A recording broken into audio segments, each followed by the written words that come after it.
Oi, tudo bem? Eu sou oficial de resgate e eu fui procurado pelo pessoal do Mundo Freak. Parece que o pessoal de casa, que escutou, né, os relatos, estão tendo problemas com as escadas de casa. Então, eu tô aqui pra ajudar no que daí vier, tá bom?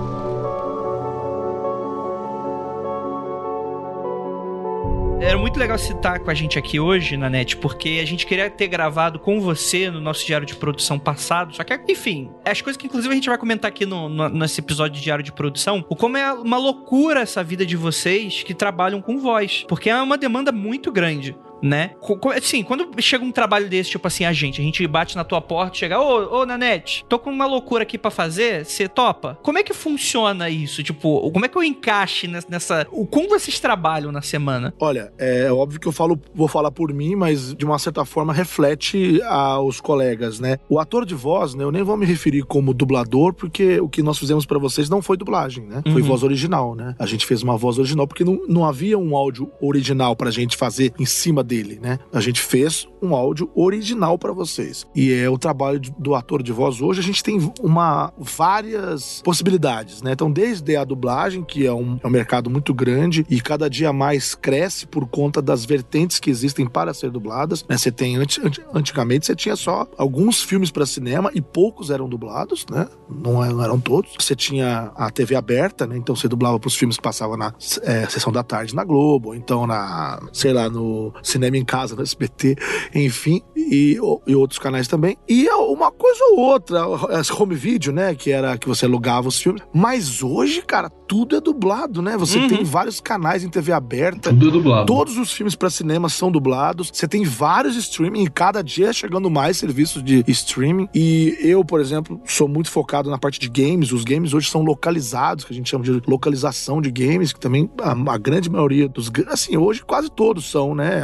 São raras exceções que não são localizados. Então a gente acaba tendo uma demanda grande, uns horários malucos, né? Geralmente as escalas de dublagem são das 9 da manhã às 10 da noite. Você é um profissional liberal, então você presta serviço pros estúdios e tem gente que pega mesmo das 9 às 10 da noite, entendeu? Quem é diretor, dependendo do projeto, acaba também ficando vinculado a algum projeto das 9 às 10 da noite com uma hora de almoço, né? Geralmente dá umas 2 ou das 2 às 3. E aí você fica ali, fora a voz original que você faz também. Eu também faço alguns desenhos como voz original. Então é isso. Aí pinta um projeto como, né, o de vocês, a gente quer super fazer. E fica até às vezes parecendo que a gente tá... Eu mesmo falei com o André algumas vezes. O André falava, Nanete, vamos marcar, não sei o quê. Eu queria marcar. É que eu tinha que dar uma rebolada pra eu conseguir encaixar tanto o meu horário, porque eu ia ser o diretor de elenco, né? Com o elenco em si, né? Porque a gente fez no esquema de voz original. Vocês vão comentar daqui a pouco como é que foi o processo, né? Mas foi no esquema que a gente chama de ensemble, pra que todo mundo meio que converse ao mesmo tempo. Mas o que eu acho legal, Nanete, é que é justamente isso, porque a gente que trabalha no meio do podcast, a gente vem de uma realidade do podcast com uma realidade que hoje tá mudando um pouquinho, mas é muito aquela questão do tipo assim,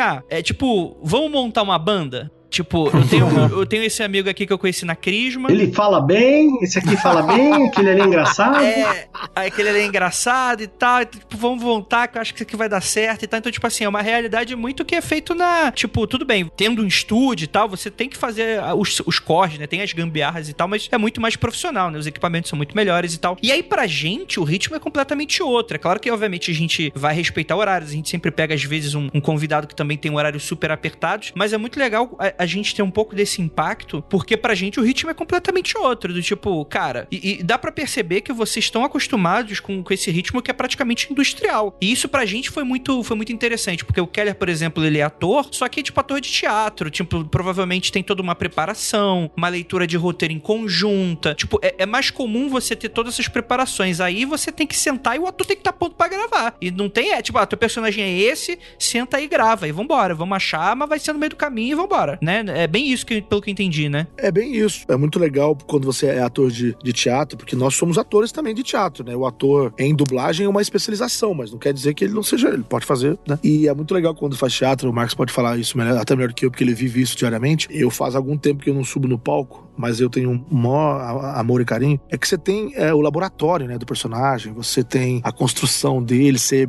percebe como ele Inspira. Não que isso não é feito também na dublagem, mas é um modo express, igual que você falou, e às vezes não tem tanto aprofundamento, porque você nem pode se aprofundar muito. Você tem que meio que ter uma skin. Então, pra quem é dublador, quem trabalha com essa coisa de dar voz a personagens que já estão prontos, já foram feitos por outro ator, Exato. que é o grande desafio da dublagem, que você não tá construindo. No caso nosso aqui, a gente construiu, junto com vocês, né, os criadores, a gente construiu, né, o diretor ajudando lá o editor, construiu o Pedro, né, então é o diretor, o criador e o ator, todo mundo junto pra construir o personagem junto com o ator, né. Então, agora, na dublagem, você já tem o ator que já fez o negócio lá, você não pode inventar. Então, você tem que ter umas skills meio que nas pastinhas, entendeu? E aí você vai adquirindo mais habilidades com o tempo e vai, é como se fossem skills modulares, entendeu? Então, esse cara, ele é cafajeste, eu vou abrir o plugin do cafajeste. Então, é por isso que os atores em dublagem, o dublador, às vezes você vai ver,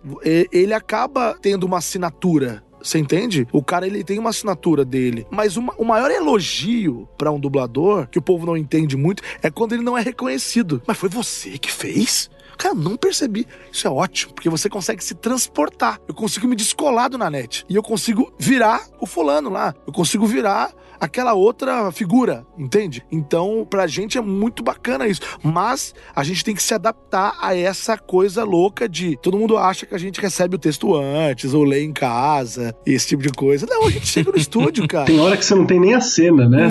Exatamente, no caso do game. Videogame e tal, no máximo você tem a boca só e olha lá. No caso do game, você não tem nada, você tem a Wave. A gente synca a Wave, né? Então você tem a tela do Pro Tools. São duas telas. A tela do Pro Tools e embaixo o texto numa planilha. Porque o texto não é digital. Não é no papel, é digital. Porque é uma planilha com muitos e muitos. Não dá. Ia ter que ser um calhamaço, assim. Então. Aí você tem que respirar no mesmo horário, syncar pelo silêncio, né? Exato. A gente tem vários tipos de arquivos. Essa é a minha, digamos, especialidade. Mas o mais chatinho é o SoundSync. Que você tem que syncar a Wave. Então, você vê o texto ali e aí o cara... E tem clip, que a gente chama clip, é aquela regiãozinha da Wave, que é só reação. Então é 30 segundos só de pessoa, ó, aí eu vou falar, ó, ele tá caindo numa vala agora, ele machuca a perna, e aí ele vai sair mancando. Mas só que o original tá assim, ó.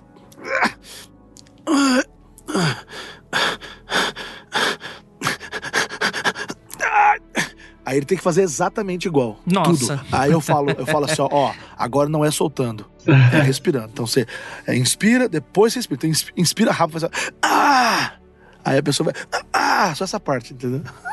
Nossa, que bacana. E tem uma outra coisa que, pra ilustrar pro ouvinte, eu acho que é legal, que a construção de personagem, ela tem uma coisa que é uma vantagem, entre aspas, né, que acho que o áudio vai ter, é que você tem menos elementos pra mostrar. Então eu não preciso ter, sei lá, o corpo do personagem, a posição das costas arqueadas dele. Então isso é bacana. Mas no áudio você tem que conseguir caracterizar na voz aquelas costas arqueadas. Esse é um grande desafio. Então é muito bacana, né? O Nanete fez isso no relato do Oficial de Resgate, era muito bacana. Falei assim, vamos lá, vamos achar o cara. Então tava aqui. É mais alto, pra ficar mais novo, mais alta a voz. A voz da Luísa é bem assim no Pô, Pedro, né? Ela é bem aqui em cima. Que isso? Você não pode fazer isso comigo? Vem muito na cabeça, né? Vem aqui pra cima. E aí baixa a voz aqui embaixo, né? Pra achar o Oficial de Resgate mais descendo. Ele tem uma coisa aqui, né? Isso é muito legal, cara. Ele tem uma coisa que quando a gente faz voz, só pra dar um exemplo, né? Eu também sou a voz de alguns aplicativos e o Play Kids é um aplicativo infantil, né? A gente brinca que é o Netflix de criança, né? Porque tem um monte de conteúdo, tanto deles próprios, que é igual o Netflix, quanto também dos outros que eles licenciam, né? Então, um conteúdo próprio deles, que é o Super Hands, eu sou a voz do, tipo, o narrador do Super Hands, é o que conversa. Super Hands são mãos que fazem as coisas, ensinam crianças a fazer brinquedos com as coisas que elas têm em casa. Então, por exemplo, a gente fala que é pôr a voz na cabeça. Então, quando eu faço o amigão do Super Hands, eu pego... A minha voz, ela é naturalmente médio grave. Eu falo médio e termino grave. Eu falo, e aí, beleza? Tá vendo? É a minha voz, natural. Mas eu posso deixar ela grave, eu posso deixar ela aqui, ó. Eu posso fazer trabalhos com essa voz, entendeu? Aí eu posso deixar grave e suja. Então, por exemplo, esse tom de voz aqui é o tom de voz que eu faço o Champa do Dragon Ball Super. Que eu sou o Champa. Cala a boca, mulher! Eu não te chamei aqui nada! Então ele tem uma coisa grave e sujo. Eu posso fazer médio e sujo, que é o holandês voador que eu faço no Bob Esponja. Que ele fala aqui, ó, eu ponho na cabeça, mas sujo. Então não é aqui embaixo, é aqui, ó. Ei, recruta, vamos aprender como assombrar a fenda do biquíni. É médio e sujo, né? Então são esses plugins que eu tava comentando que a gente vai ativando. Pra encontrar, né? E esse que eu falei que é o fininho, que é o do Super Hands, é limpo, agudo em cima, né? Que é só: olá, Super Hands! Hoje vamos aprender como fazer um aviãozinho com palitinhos de madeira. E o que vamos precisar? Que é um outro estilo de voz, né? Que dá uma jovialidade, né? Dá um dinamismo. Fora a velocidade que se aplica, como você respira. Então é muito engraçado, muito curioso, assim, como é descobrir esses personagens. Eu acho que pra quem acabou de ouvir o Natália, né? Tem um detalhe que você vai ver isso bem na personagem da Luísa, né? Na Natália. Porque tem os momentos em que ela é duplo, né? Tem os momentos em que a voz dela se modifica, que você percebe essa variação. E pra quem tiver acabado de jogar, sei lá, o The Last of Us, você vai ver os outros trabalhos, você percebe as variações, né? O nosso Pedro, o Heitor, ele teve que fazer muita fala do mesmo jeito, né? O que ele faz é se assustar, se desesperar, né? É na variação do mesmo. O que mudava era com o momento, né? Que às vezes ele tava narrando apenas pra ser gravado ali, né? Pelo podcast, que ele tava dando entrevista ali, ou tava fazendo relato. E a retratação do momento, do áudio que foi gravado ao vivo naquela hora. Dentro da casa, por exemplo. Sim. Vou dar aqui vai ter uns spoilers, né? Não sei. Sim, não. Galera, super spoilers agora. Pedro morre, né? Você não ouviu, você é um bosta. Você tá errado, você não ouviu.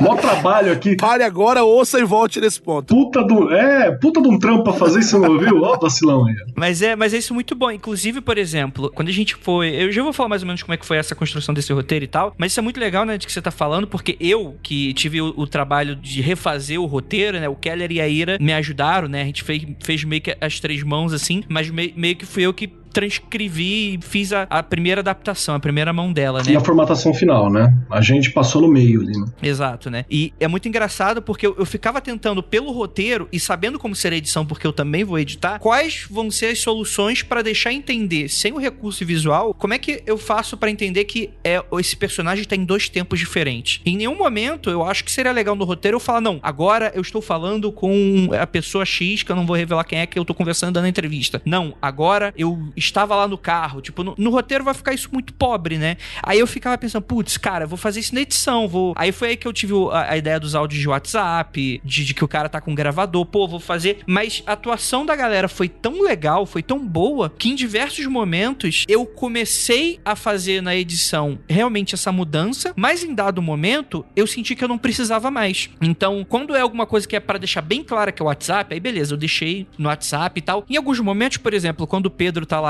na primeira vez na casa da avó, que ele tá durante o dia, que ele tá investigando, que ele não entra na casa, por exemplo, eu não deixei ruído de uma gravação que tá no celular do bolso dele. Eu poderia fazer, mas a atuação do Heitor, ele tá tão legal que dá pra você perceber que são dois tempos diferentes. Então, existe uma diferença, né? Ele segura bem, né? Sim. Tá muito claro. Sim, e aí eu falei, não acho que não precisa desse preciosismo, né, porque eu queria, no início queria emular um mockumentary, né, puxar um pouco dessas questões todas, mas, putz, um trabalho que eu nem tava, tipo assim, é uma excelência de trabalho que eu nem tava esperando, assim. Não, claro que a gente espera, óbvio, né, mas é o tipo de coisa que eu nem parei pra pensar que, de fato, isso sairia no trabalho. E é muito legal. E também eu acho, só pra complementar o que você falou, que o ouvinte, a gente tem que tratar ele com um mínimo de, tipo, respeito no sentido de muita gente, às vezes até se sente, nossa, chamou o ouvinte de burro. Porque quando você explica demais, quer dizer que o ouvinte não tá entendendo nada. E, na verdade, o começo é até legal você ter como você falou, você foi editando, foi criando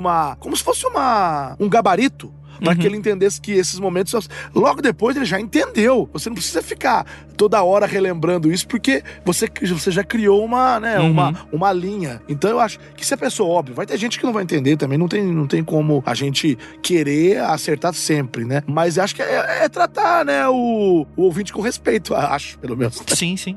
Eu acho que a gente teve duas etapas, né? A gente teve uma etapa a primeira adaptação da mídia em textos, que foi fazer a tradução direta, depois a tradução brasileira, de colocar todas essas revisões de texto e mudar a adaptação da história como nós queríamos, né? No caso do Mundo Freak, não nós, além de brasileira, como nós da equipe do Mundo Freak queríamos que a história ficasse. Algumas pessoas que conheciam a história até notaram bastante a diferença e perceberam a mudança que a gente colocou e a assinatura que a gente colocou do Mundo Freak. E quando a gente foi passar da mídia de texto para fazer a mídia de áudio, né, que é todo esse trabalho com os atores, que foi esse complemento, a gente preparou pensando nessa edição, mas essa parte humana mesmo, que é essa relação que a gente teve de se encontrar, de passar o roteiro juntos, dos atores criarem os personagens e de nós como editores criarmos o ambiente, foi crucial para que a história ficasse o mais imersiva possível pro ouvinte.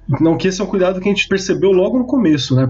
Pro ouvinte que chegou agora, que não viu os outros propostas, nossas outras brincadeiras com áudio, os outros audiodrama e tal, a ideia foi mais ou menos o seguinte, Andrei, me corrija. Teve os pauteiros junto com o Lucas, eu não lembro exatamente as pessoas que estavam envolvidas, mas sei que o Lucas estava, pegaram alguns das creepypastas que era pra gente utilizar em algum momento. A gente não sabia nem pra quê no começo. O Andrei não tinha muita certeza nem pra quê. A gente queria gravar um episódio que a gente ia falar, vamos gravar, vamos explicar o que é creepypasta e comentar umas histórias. Só que eu olhei pra aquele bloco de texto de 60 páginas, eu falei, cara, tô com um problema. Ou eu mando o ouvinte ler antes de escutar, ou a gente lê durante o podcast. Das duas formas, não pareciam ideais pra mim. E aí que nasceu o Bode em Pé, lá no início, lá, que você fez e tal. Que foi onde a gente viu essa...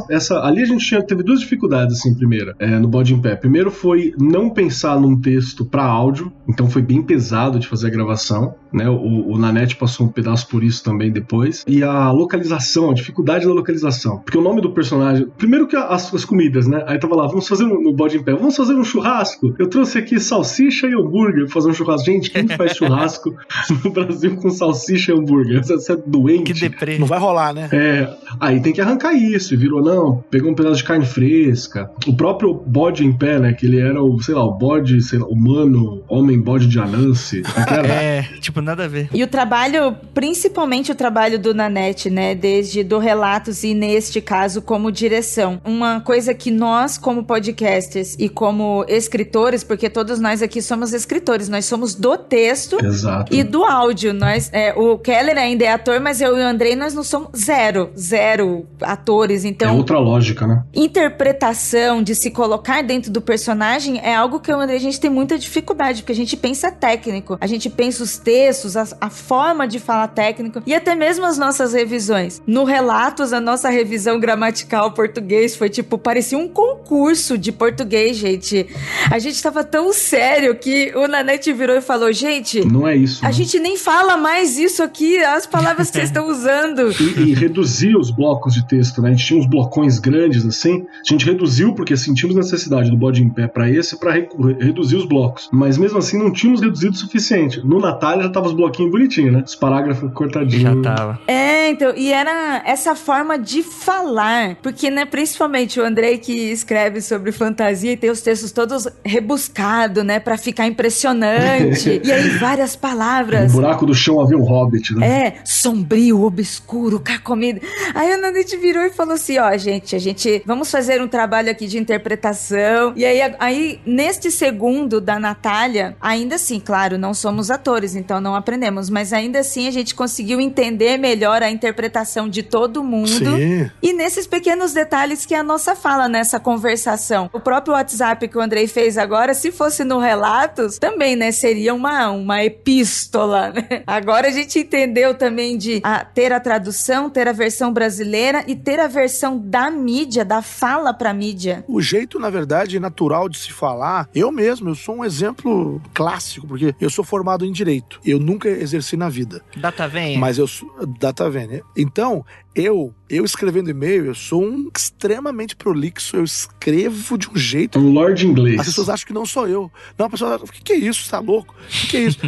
Eu recebi um e-mail, foi você que escreveu? Porque eu falo assim, venho através desta informar que devido a... Sabe? Desse jeito, eu escrevo desse jeito. E aí, é por isso que eu não gosto de escrever roteiros quando eu vou fazer vídeo lá pro Loop Infinito, porque eu sou o oposto, escrevendo do que falando lá, eu sou super solto e tal. Então, a fala da gente, ela é toda carregada de maneirismos, não só de gírias, mas sabe, de truques. A fala coloquial, ela é bem diferente da fala formal. Então, quando a gente tá lendo alguma coisa, a gente acaba entendendo muito bem e aceitando aquela linguagem da leitura. Faz parte da gente. Mas quando a gente tá falando, a gente não usa os mesmos termos, entendeu? É muito louco isso. Então, fala assim, eu cheguei... Exemplo, se eu estivesse fazendo, igual a própria Ira deu aí, o exemplo, se eu estivesse fazendo lá os relatos, eu não ia falar, cheguei no lugar e havia uma escada toda carcomida.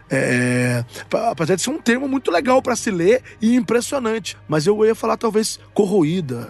Eu ia usar outro termo, talvez, entende? E no popular ainda falaria podre, né? Nossa, tinha uma escada podre. Exato. Ele não poderia escrever isso num relatório, né? E pensa que o cara vai escrever um relatório, aí o superior dele vai ler, aí ele vai ser um pouquinho mais, né? Mas assim, é notório, assim, é realmente a evolução que houve do primeiro roteiro, né, que foi no ano passado pra esse.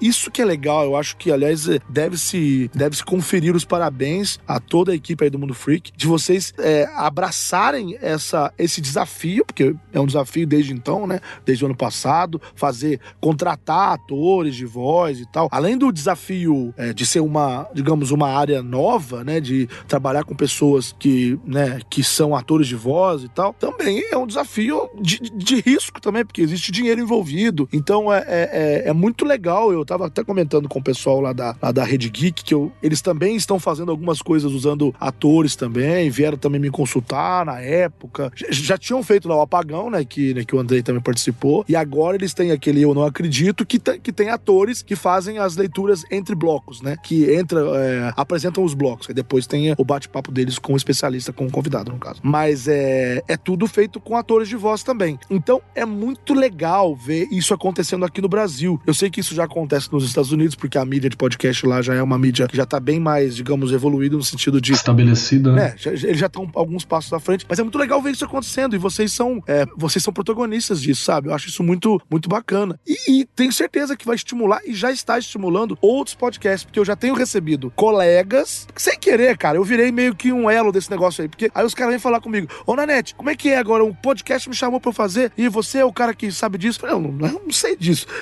Eu fui convidado pra fazer uns 3 projetos aí e acabei fazendo, né? Nem eu sabia quanto cobrar, esse negócio todo, entendeu? Você tá desbravando uma faca, cara. Só no facão. E tem uma dica que você deu aqui que eu acho que é importante pra caramba. Fora o desbravar na faca, né? E a gente descobrir fazendo, isso é a vida do podcast também, né? A gente descobre fazendo. É verdade. Pra você que é produtor de podcast, que tá ouvindo a gente, ou tem interesse em produzir podcast e tal, acompanha de perto o professor Mauri e o Tato. Acompanha de perto o que eles fazem, porque os dois e toda a equipe deles também é uma galera que é super, super profissional no trabalho. Eles são extremamente profissionais, eles entendem o formato, eles expandem o formato, eles não se satisfazem com o formato, eles se reinventam a cada X tempo. Então é uma galera pra você observar de perto o trampo deles. A gente agradece muito também, que são uns amigos muito queridos, assim. Se não fosse também a oportunidade de eu ter editado o Apagão também, eu acho que, não sei se tira a confiança de pegar uns projetos desse, né? Que foi, eu tinha editado pela Radiofobia, né? Na época que eu tava lá com o Léo e tal. E, cara, eu sou me sinto muito privilegiado de ter conhecido essa galera e tal. Foi aí que a gente estreitou mais os laços. Então foi super bacana. Então, esse episódio a gente vai ter o nosso diário de produção. Vocês vão agora entender a mente por trás. Como eu brinquei no Twitter, final explicado. Os 50 easter eggs do Bode Imperverso. Você vai saber logo depois dos recados e a gente já volta.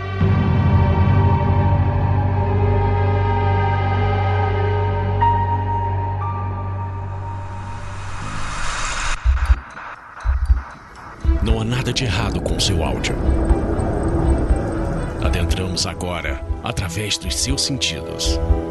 Estamos preparando você para o que vai acontecer nos próximos minutos. Além do que conhece por tempo e espaço, o contato com algo além. Não conte para ninguém e nunca olhe para trás, pois este é Mundo Freak Confidencial.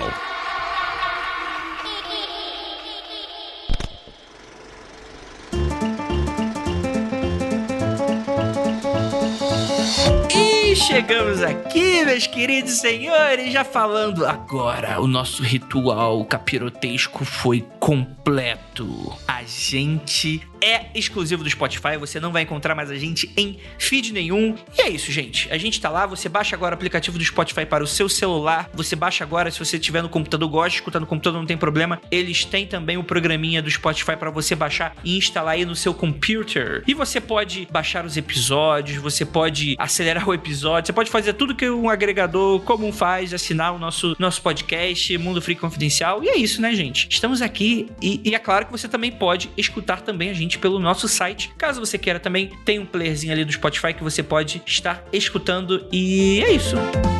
E para você que quer nos apoiar nos nossos outros projetos, criptologia, séries especiais do Mundo Freak, Populário, vocês estão vendo que tem alguma coisa pra eu falar do Populário em breve, notícias aí, Populário. E não sei se com muitas outras coisas, aconteceu comigo, e aí você também ajuda essa parte independente do podcast a continuar. Você vai lá no apoia.se/confidencial, você consegue assistir as nossas gravações ao vivaço e, enfim, né, e acompanhar de perto, saber notícias interessantes e, cara, seja um apoiador e faça o podcast cada vez melhor. Siga a gente nas nossas redes sociais, no Twitter, @mundo_freak, no Instagram, @mundofreak, e procure Mundo Freak também pelo Facebook, se você continua usando aquela rede social maluca lá, você dá uma procurada, que a gente também, temos canal no YouTube, temos muita coisa legal, e cara, é muito importante você seguir a gente, porque você consegue saber de notícias e coisas, e encontros quando a pandemia acabar e coisas nesse sentido, e você sempre vai ficar sabendo quando um episódio sai, beleza? Vamos agora para os recadinhos de quarentena. Vamos falar aqui sobre a Marina Brockhoff. Eu não sei como é que se chama o seu nome, mas achei ele muito maneiro. A Marina, ela é uma artista independente formada em artes visuais que, enfim, né? Ela gosta muito sobre esse campo. Ela vive de arte, amante de plantas e gatinhos, trabalha com esculturas em gesso num processo completamente artesanal. Inclusive, Marina, se quiser mandar um presentinho pra gente, tá aceitando aqui, que eu achei muito irado, cara. Não, mentira, a gente vai comprar, ou não sei, vou ver como é que se encaixa aqui. Vou tentar convencer ele. Cara, achei muito legal o trabalho da Marina. Ela manda muito bem, cara. O trabalho dela é muito 10. E o principal produto dela é uma caveirinha em forma de boi, que é pintada e estampada de maneira diferente, seja com uma ideia dela, ou seja sobre a encomenda, né? E, cara, sempre de maneira super autoral e independente, né? As peças são todas únicas e podem ficar apoiadas em móveis ou penduradas na parede, porque vão com um ganchinho de suporte na parte traseira. Cara, que irado. Eu vou deixar o Instagram dela, onde você pode entrar com o contato dela, pode ver mais ou menos os trabalhos dela, e eu achei muito legal mesmo. Fica aí pra você que quer a caveirinha estampada aí na sua parede de casa, tenho certeza que vocês vão curtir. Ela também tem uns desenhos, não sei se ela faz commissions, tem muita coisa de aquarela aqui, mas os desenhos dela parecem ser fantásticos. Tô curtindo muito seu trabalho, Marina. Fica aí um grande abraço pra ela. E é isso, gente, bora pro episódio, porque ele ficou fantástico e eu quero muito falar sobre essa série pra vocês, inclusive fazer um pedido. Gente, compartilhem, divulguem essa série que ficou tão bacana, falem suas opiniões, o que você entendeu do final, você gostou do final, não gostou do final, deixa nos comentários do site, deixa suas opiniões sobre as teorias que vocês formularam, e aí o que também vem pela frente com o Mundo Freak. Por favor, fale, que vai ser muito bacana escutar aí a sua opinião e a gente confabular um pouquinho mais, porque foi extremamente eficiente as nossas redes sociais tomadas por vocês, super adorando a série, e a gente ainda quer um pouquinho disso. Então é isso, gente, bora lá pro episódio, ficou maneiríssimo, e vamos falar sobre processo artístico, né? E é isso, bora lá!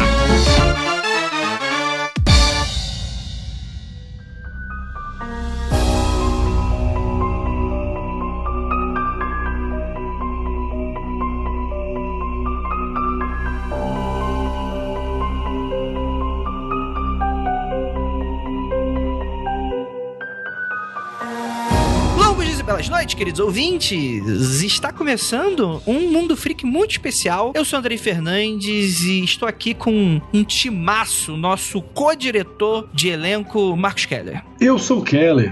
E é isso aí, gente. Gosto muito disso. Foi isso aí.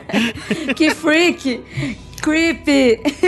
Eu não sei o que falar. Eu fiquei, mas é verdade, eu gosto muito disso, eu achei muito bacana fazer. Mas é uma coisa nova, então não é aquela coisa que você fala, nossa, como estou confortável. Não, eu tô adorando, mas eu ainda tô entendendo. É isso. E temos aqui também nossa queridíssima co-diretora de projeto, produtora, Ira Croft. Oi, gente, tudo bem? Mais um especial entregue, mais um mês do terror finalizado. Graças a Satan e a você, ouvinte, que tá aqui com a gente. Muito obrigada. Dá pra descansar agora, né? E temos aqui o nosso queridíssimo também coprodutor de elenco e também o agitador que conseguiu viabilizar pra gente muita coisa, Júnior Nanete. E aí, pessoal, que prazer estar aqui com vocês.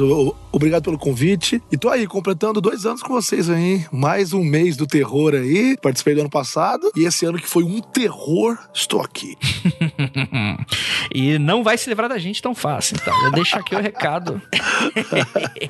Mas, cara, é muito legal porque eu queria muito gravar esse diário de produção, porque pra mim não foi mais um projeto. A gente não fez como foi o relato de Oficial de Resgate, porque apesar de ter toda a excelência do Nanete e tal, a qualidade técnica também impecável e tal, mas pra gente foi um desafio porque agora a gente tá lidando com mais atores, com uma história que a proposta é um pouco diferente. Ela é mais próxima de um filme mesmo, né? De que a pessoa tem um começo, meio e fim, você tem uma série de episódios, então seria mais uma série, né? Uma série de episódios e tal, e você tira um pouco daquele caráter meio, aqueles relatos de internet, né? Não, eu vi uma vez e tal. E aqui a gente cai a gente nunca saiu do terreno da ficção, mas a gente cai muito pra essa coisa da dramatização, novelesco quase, né? Ele tá na situação, né? A situação ela é uma coisa presente enquanto a pessoa está vendo. Esse era o princípio, acho que mais diferente. No Relatos, você tinha alguém contando várias histórias que teriam acontecido. No Bode em Pé, você tem alguém que contou uma história que teria acontecido. Já nesse, a sensação que você tem é que você está lá, apesar de ainda ser alguém contando uma história, né? Não, mas é muito legal porque eu tinha definido, quando a gente criou as histórias, a gente tem uma história meio rabisco da Pixar no restaurante, né? Que pra quem não sabe, tem uma história da Pixar que eles falam que quando eles foram criar os primeiros filmes, foi um bate-papo de um restaurante e tal, aí o cara escreveu a proposta dos,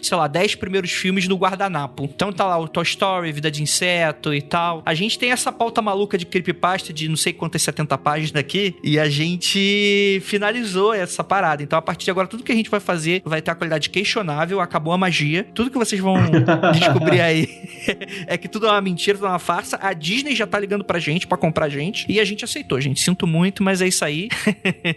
Mas é muito legal que a gente encerra e pra mim, tipo assim, foi obviamente uma história que eu queria deixar o máximo possível pra frente, porque pelo amor de Deus, né, tem vários personagens, tem indas e vindas, então seria pra gente um projeto extremamente complexo de fazer. Então o Bode em Pé e o Relatos serviu como um laboratório pra gente se entender nessa questão toda e falar, cara, é agora, então vamos ter mais atores, vamos ver como é que tudo isso funciona, interação. Não sei como funciona esse mundo. No meio de uma pandemia, todo mundo gravando de casa, vamos fazer um testezinho, já tá... O Átila deu uma liberada, então a gente conseguiu ficar ali um pouquinho mais próximo dos atores e tal. Então o Átila deixou? O Átila deixou com poréns, tem poréns. Com cuidado, Com cuidados, foram cuidados que foram tomados. E a gente tava lá com os atores e tal, e a gente conseguiu ver como é que tudo isso ia se construindo de maneira, enfim, né, a ter isso tudo. E cara, e pra gente, muitas vezes, apesar da gente estar à frente do projeto, eu me senti muito testemunha com algo muito grande acontecendo, porque eu confio muito no Keller, confio muito na Ira e confio muito na Nanete, e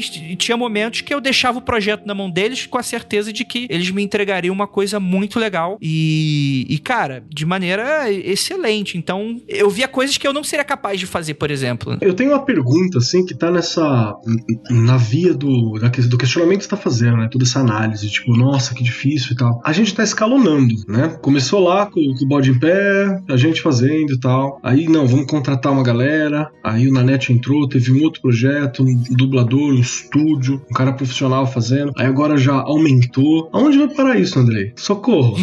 Pra onde que a gente vai caminhar? Porque é sempre um desafio, né? Você tem que fazer no mínimo no grau do ano passado, né? Sim. Eu acho que tá muito cedo pra gente falar sobre isso. Eu acho que a gente deixou uma... O Kelly já metendo já... Metendo louco ali já. Metendo louco já. A gente deixou uma dica no final, né? Naquela cena pós-crédito lá, Vingadores, que a gente deixou no finalzinho. E pra quem não sabe, o Andrei realmente estava vestido de Thanos naquele momento. Exatamente, de Samuel Jackson, eu tava com tapa-olho, que nem o pessoal não viu que é áudio, né? Mas é legal porque pra quem for mais sagaz, eu acho que consegue perceber várias dicas que a gente dá com pouquíssimo tempo, bem pouquinho mesmo, alguns segundos, porque ninguém aqui é ator, a gente então não queria estragar o projeto inteiro com a minha participação. Acho que dá um termômetro do que a gente tá querendo fazer e tal. Mas antes de qualquer coisa, vamos voltar um pouquinho. Cara, a gente tem que falar um pouco da história. O que vocês acharam? Nanete, você que tá por trás do projeto e você meio que caiu de paraquedas quando a gente chamou, e como é que foi a história pra você? E pode ser sincero e tal, que a história não é nossa, então pode meter pau à vontade.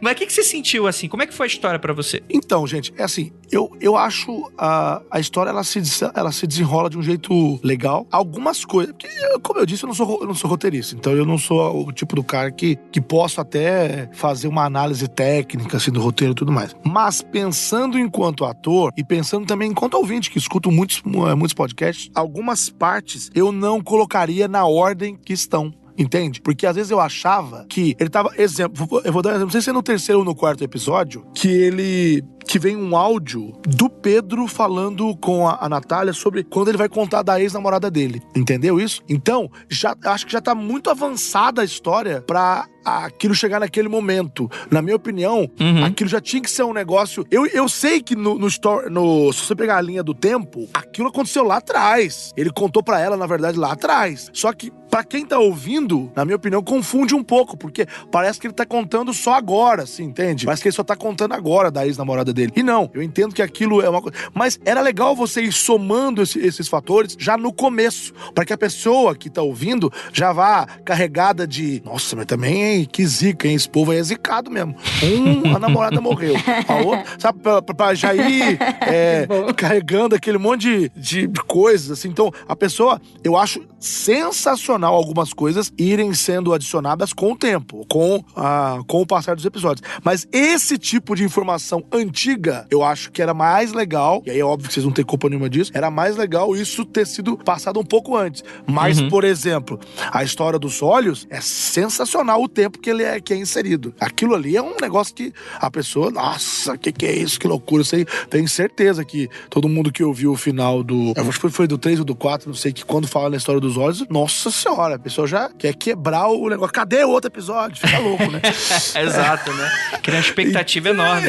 Não, que você fica, caramba, você arrepia inteiro. Todo mundo se arrepiou, não tenho dúvida disso. Então, é isso, tá? Só pra deixar claro aqui que eu acho a história legal, eu acho que algumas coisas poderiam estar em ordens diferentes. Agora, teve gente que veio falar comigo pelo Twitter, né? O pessoal veio conversar comigo ou pelo Twitter ou pelo Instagram, que a pessoa queria um final mais apoteótico, né? O pessoal queria um final mais, sei lá, o povo quer ver tragédia, sangue. O exorcismo no final, ou tipo, todo mundo morre, né? Exatamente, não, o povo quer ver sangue real.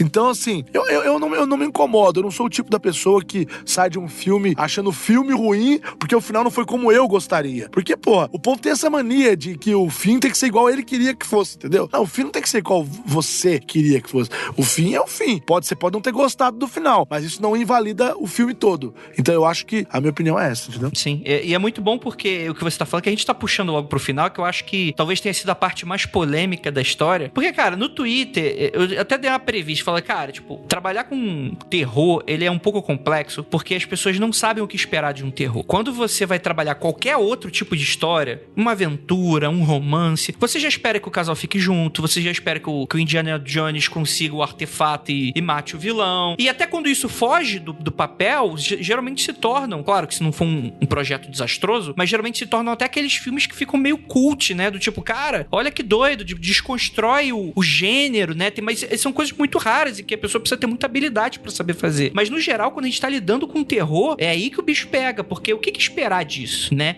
Vai ter o cara que quer que o exorcismo dê certo, vai ter o cara que quer a tragédia, e meio que esses dois lados, eles pra mim hoje são clichês, os dois não tem, os dois contrapontos são clichês. Hoje qualquer filme de Hollywood, diversos desses filmes aí tem finais de tragédia, em que o Bruxa de Blair, por exemplo, você pegar o Último Exorcismo, você pegar, enfim, posso ficar falando aí, tem uns que são mais água com açúcar, que é tipo Invocação do Mal, que geralmente o casal Warren, ele se livra lá do demônio e dá tudo certo e tal, mas geralmente flutua, e aí, não vou falar do final não, porque agora, nesse momento, porque tem muita coisa pra gente falar ainda, mas eu acho que é bom a gente falar um pouquinho das diferenças da história, porque isso talvez seja a coisa mais importante. Quero dizer que tem um rolê também que a galera esquece, que tipo, o final sempre é importante e sempre será. Mas o rolê da jornada, né, velho? A gente não pode esquecer o rolê da jornada.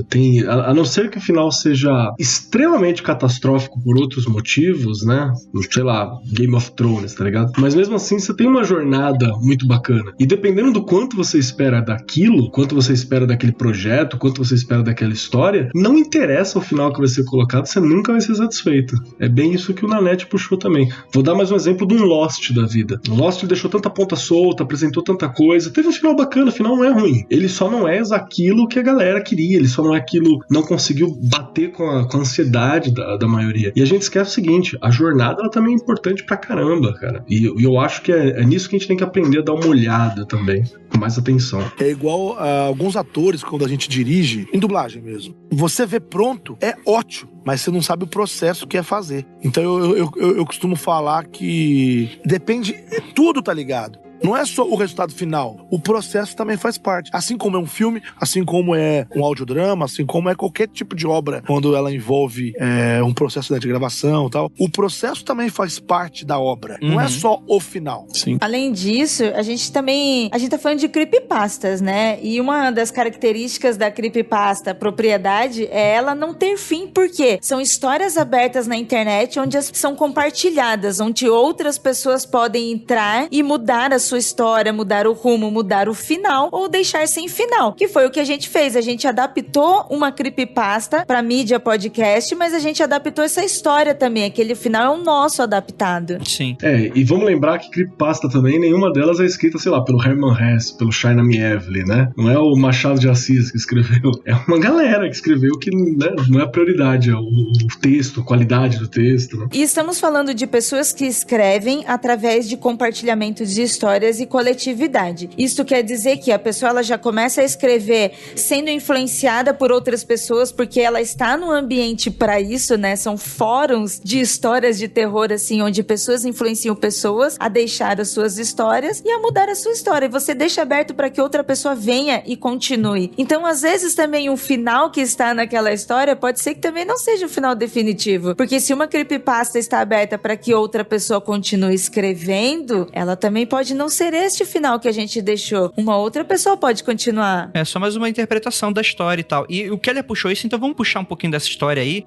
A história original, a creepypasta, se chama There is Something Very Strange Going On With My Wife, do usuário Dark Hawks e tal. Eu entrei em contato com ele liberou que a gente adaptasse a história, tudo bonitinho e tal. Conversei, foi um cara super fofo com a gente. Mas como é que são feitas essas histórias, né? A creepypasta, inclusive, é algo que até que a Ira falou, que no original, as creepypastas são essas histórias que tem fóruns, e a pessoa vai traduzindo, vai adaptando, aí coloca o Slenderman em um outro contexto, e o cara vai criar um jogo, e... Então, tipo assim, a parada é meio viva, né? Tá dentro do nome da coisa. Creepy, de assustador, e pasta de você ter o do copy-paste, né? Então fica um joguinho de palavras, né? Copy-paste, o copiar e colar, né? Então tem essa coisa de ser uma história meio que viva e orgânica que as pessoas vão adicionando. Só que, de uns tempos pra cá, muitas dessas histórias, elas estão nascendo no Reddit. Então, muitas dessas histórias, inclusive, muitas vezes tem de fato um autor, ou pelo menos autores, e elas estão ficando cada vez mais famosas. Então, às vezes, como foi o caso do Relatos, o Relatos vendeu os direitos pra fazer uma temporada, a terceira temporada do Channel Zero, por exemplo, e por aí vai, que o pessoal até teve uma galera meio azucrinando, né, que gosta de azucrinar e tal. Tá a galera falando que a gente tinha copiado o roteiro da série, mal sabendo da onde que o roteiro deles era baseado, né, que era outra parada. E essas contas no Reddit, o que acontece? Tem um subreddit ali chamado No Sleep, que é onde a galera compartilha histórias. Só que assim,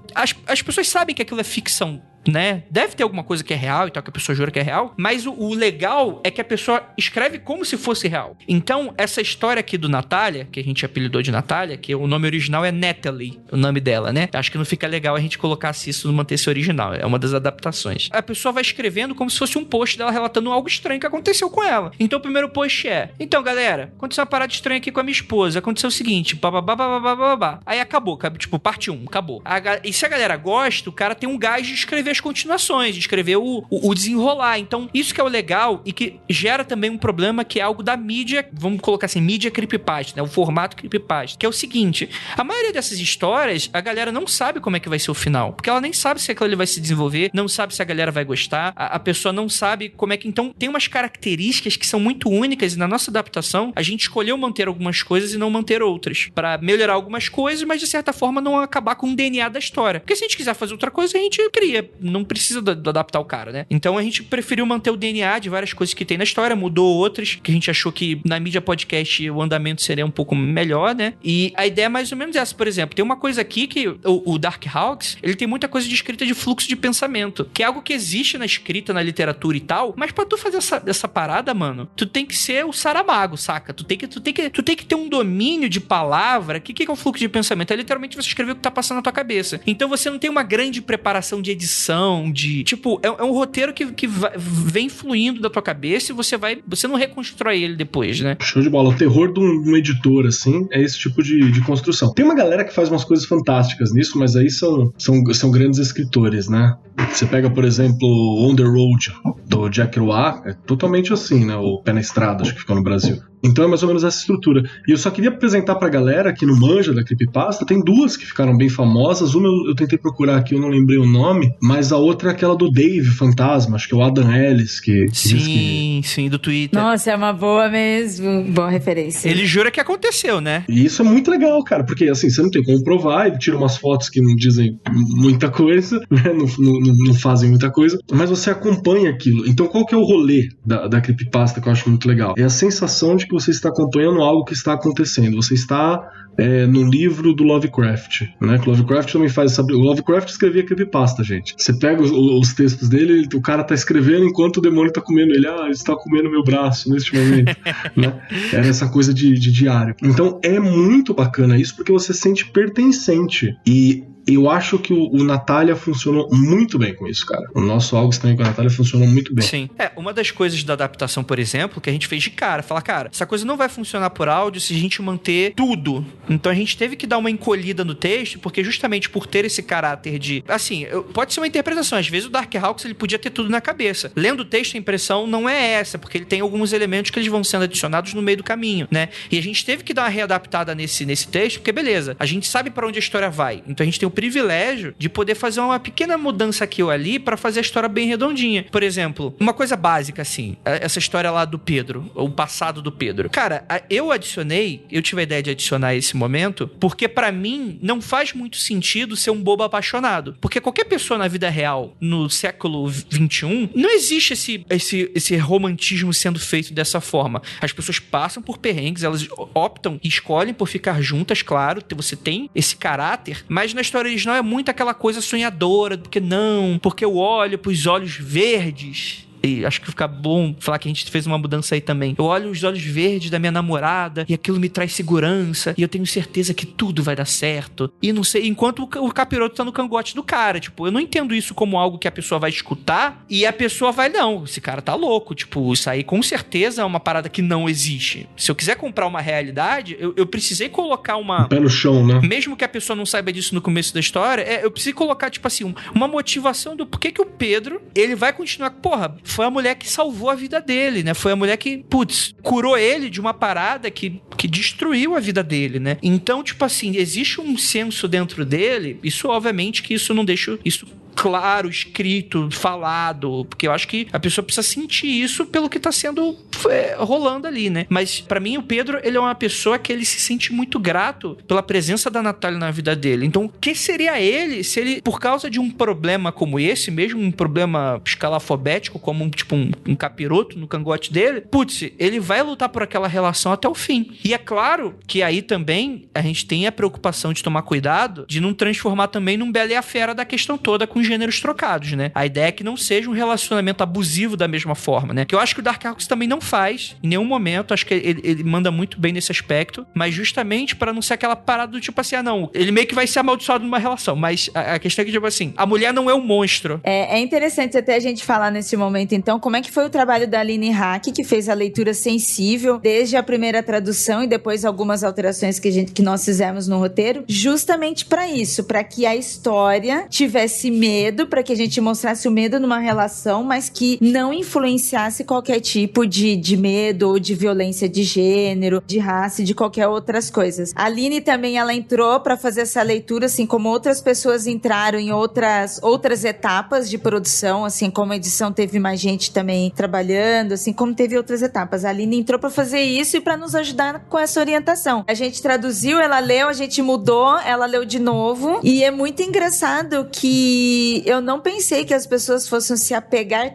tanto assim a esse detalhe mesmo. E depois eu fiquei assim muito feliz de ter chamado a Aline pra fazer isso, porque eu pensei, nossa, se eu não tivesse percebido alguma coisa, eu ia deixar passar, porque eu particularmente não tinha me apegado a isso. Tanto que na tradução, a primeira vez que a gente pegou a história, ela tava até suave demais, a gente achou docinho demais, a gente até falou, poxa, tá precisando de mais medo aí, né? Tá precisando de mais terror, mas sem que virasse um terror de violência de gênero, né? Isso é importante pra caramba, porque não pode ser uma passação de pano pra nenhum tipo de violência, que é algo que a gente inclusive abomina de todas as formas possíveis e tenta aprender o máximo pra lidar. E ter esse cuidado pra não ter gatilho, pra não ser uma coisa pesada.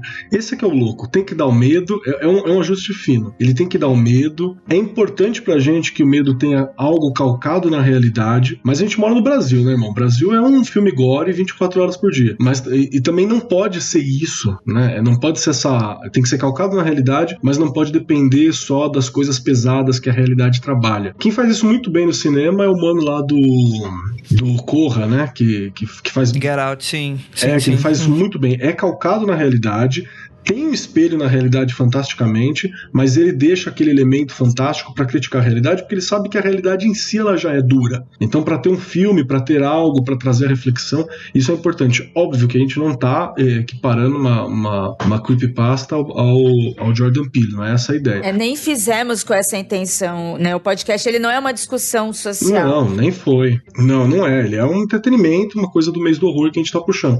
Mas essa preocupação, ela é importante pra gente colocar, né? Porque ninguém aqui é irresponsável, esse é o ponto.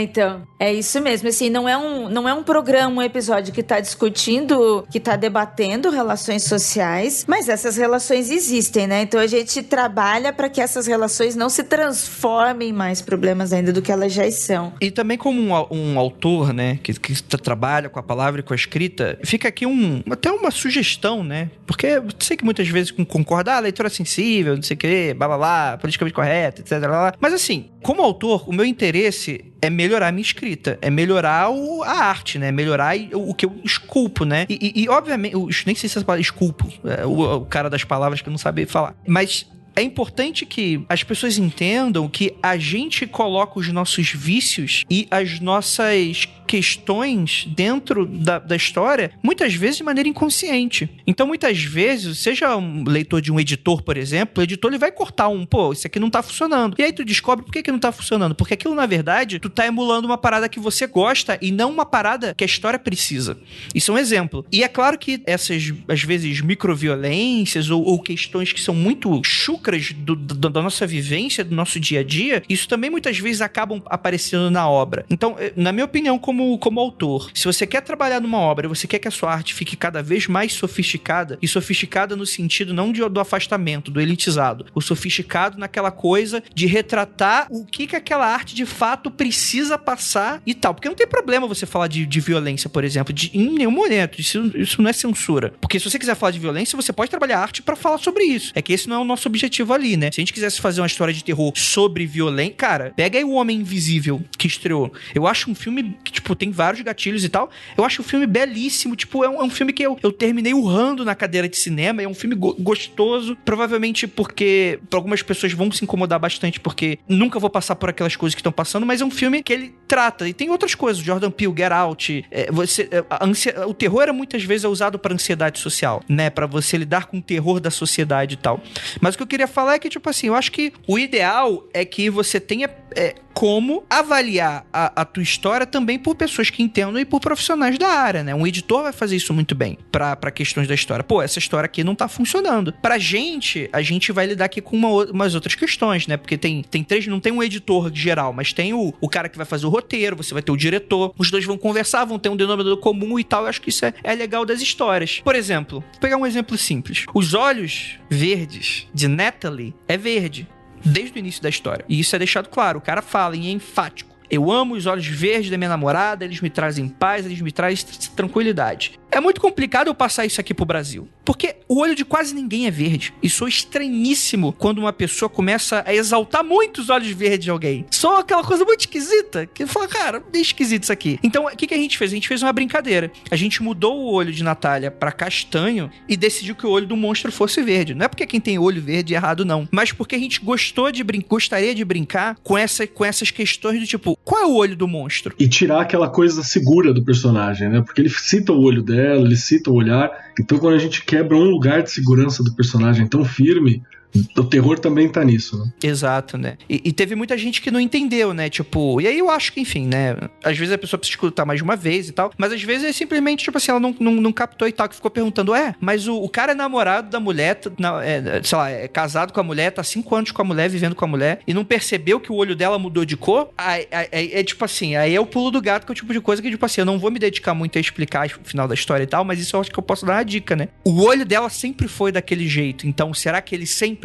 Com quem ele tá casado, o quanto que essa influência desses duplos estão na vida dessa mulher. E aí eu acho que é deixado em aberto no final, né? O que você acredita que são esses duplos? O final, ele dá uma série de interpretações, inclusive tem a interpretação cética ali da questão genética e tal, que na história é um negócio muito louco. Na história isso eu limei mesmo. Foda-se, eu cortei fora. Que é o que a avó Lorena... A Lorena a gente deu o nome, né? Mas a avó da Natália, ela era geneticista. Aí eu falei, caralho, que coisa doida esse tipo. Isso nunca é introduzido na história. Do nada, ele fala isso pra dar uma explicação que ela tava testando geneticamente a filha e ela, ao mesmo tempo, fazia os rituais e é muito doido. Too much, né? Aí eu acho que...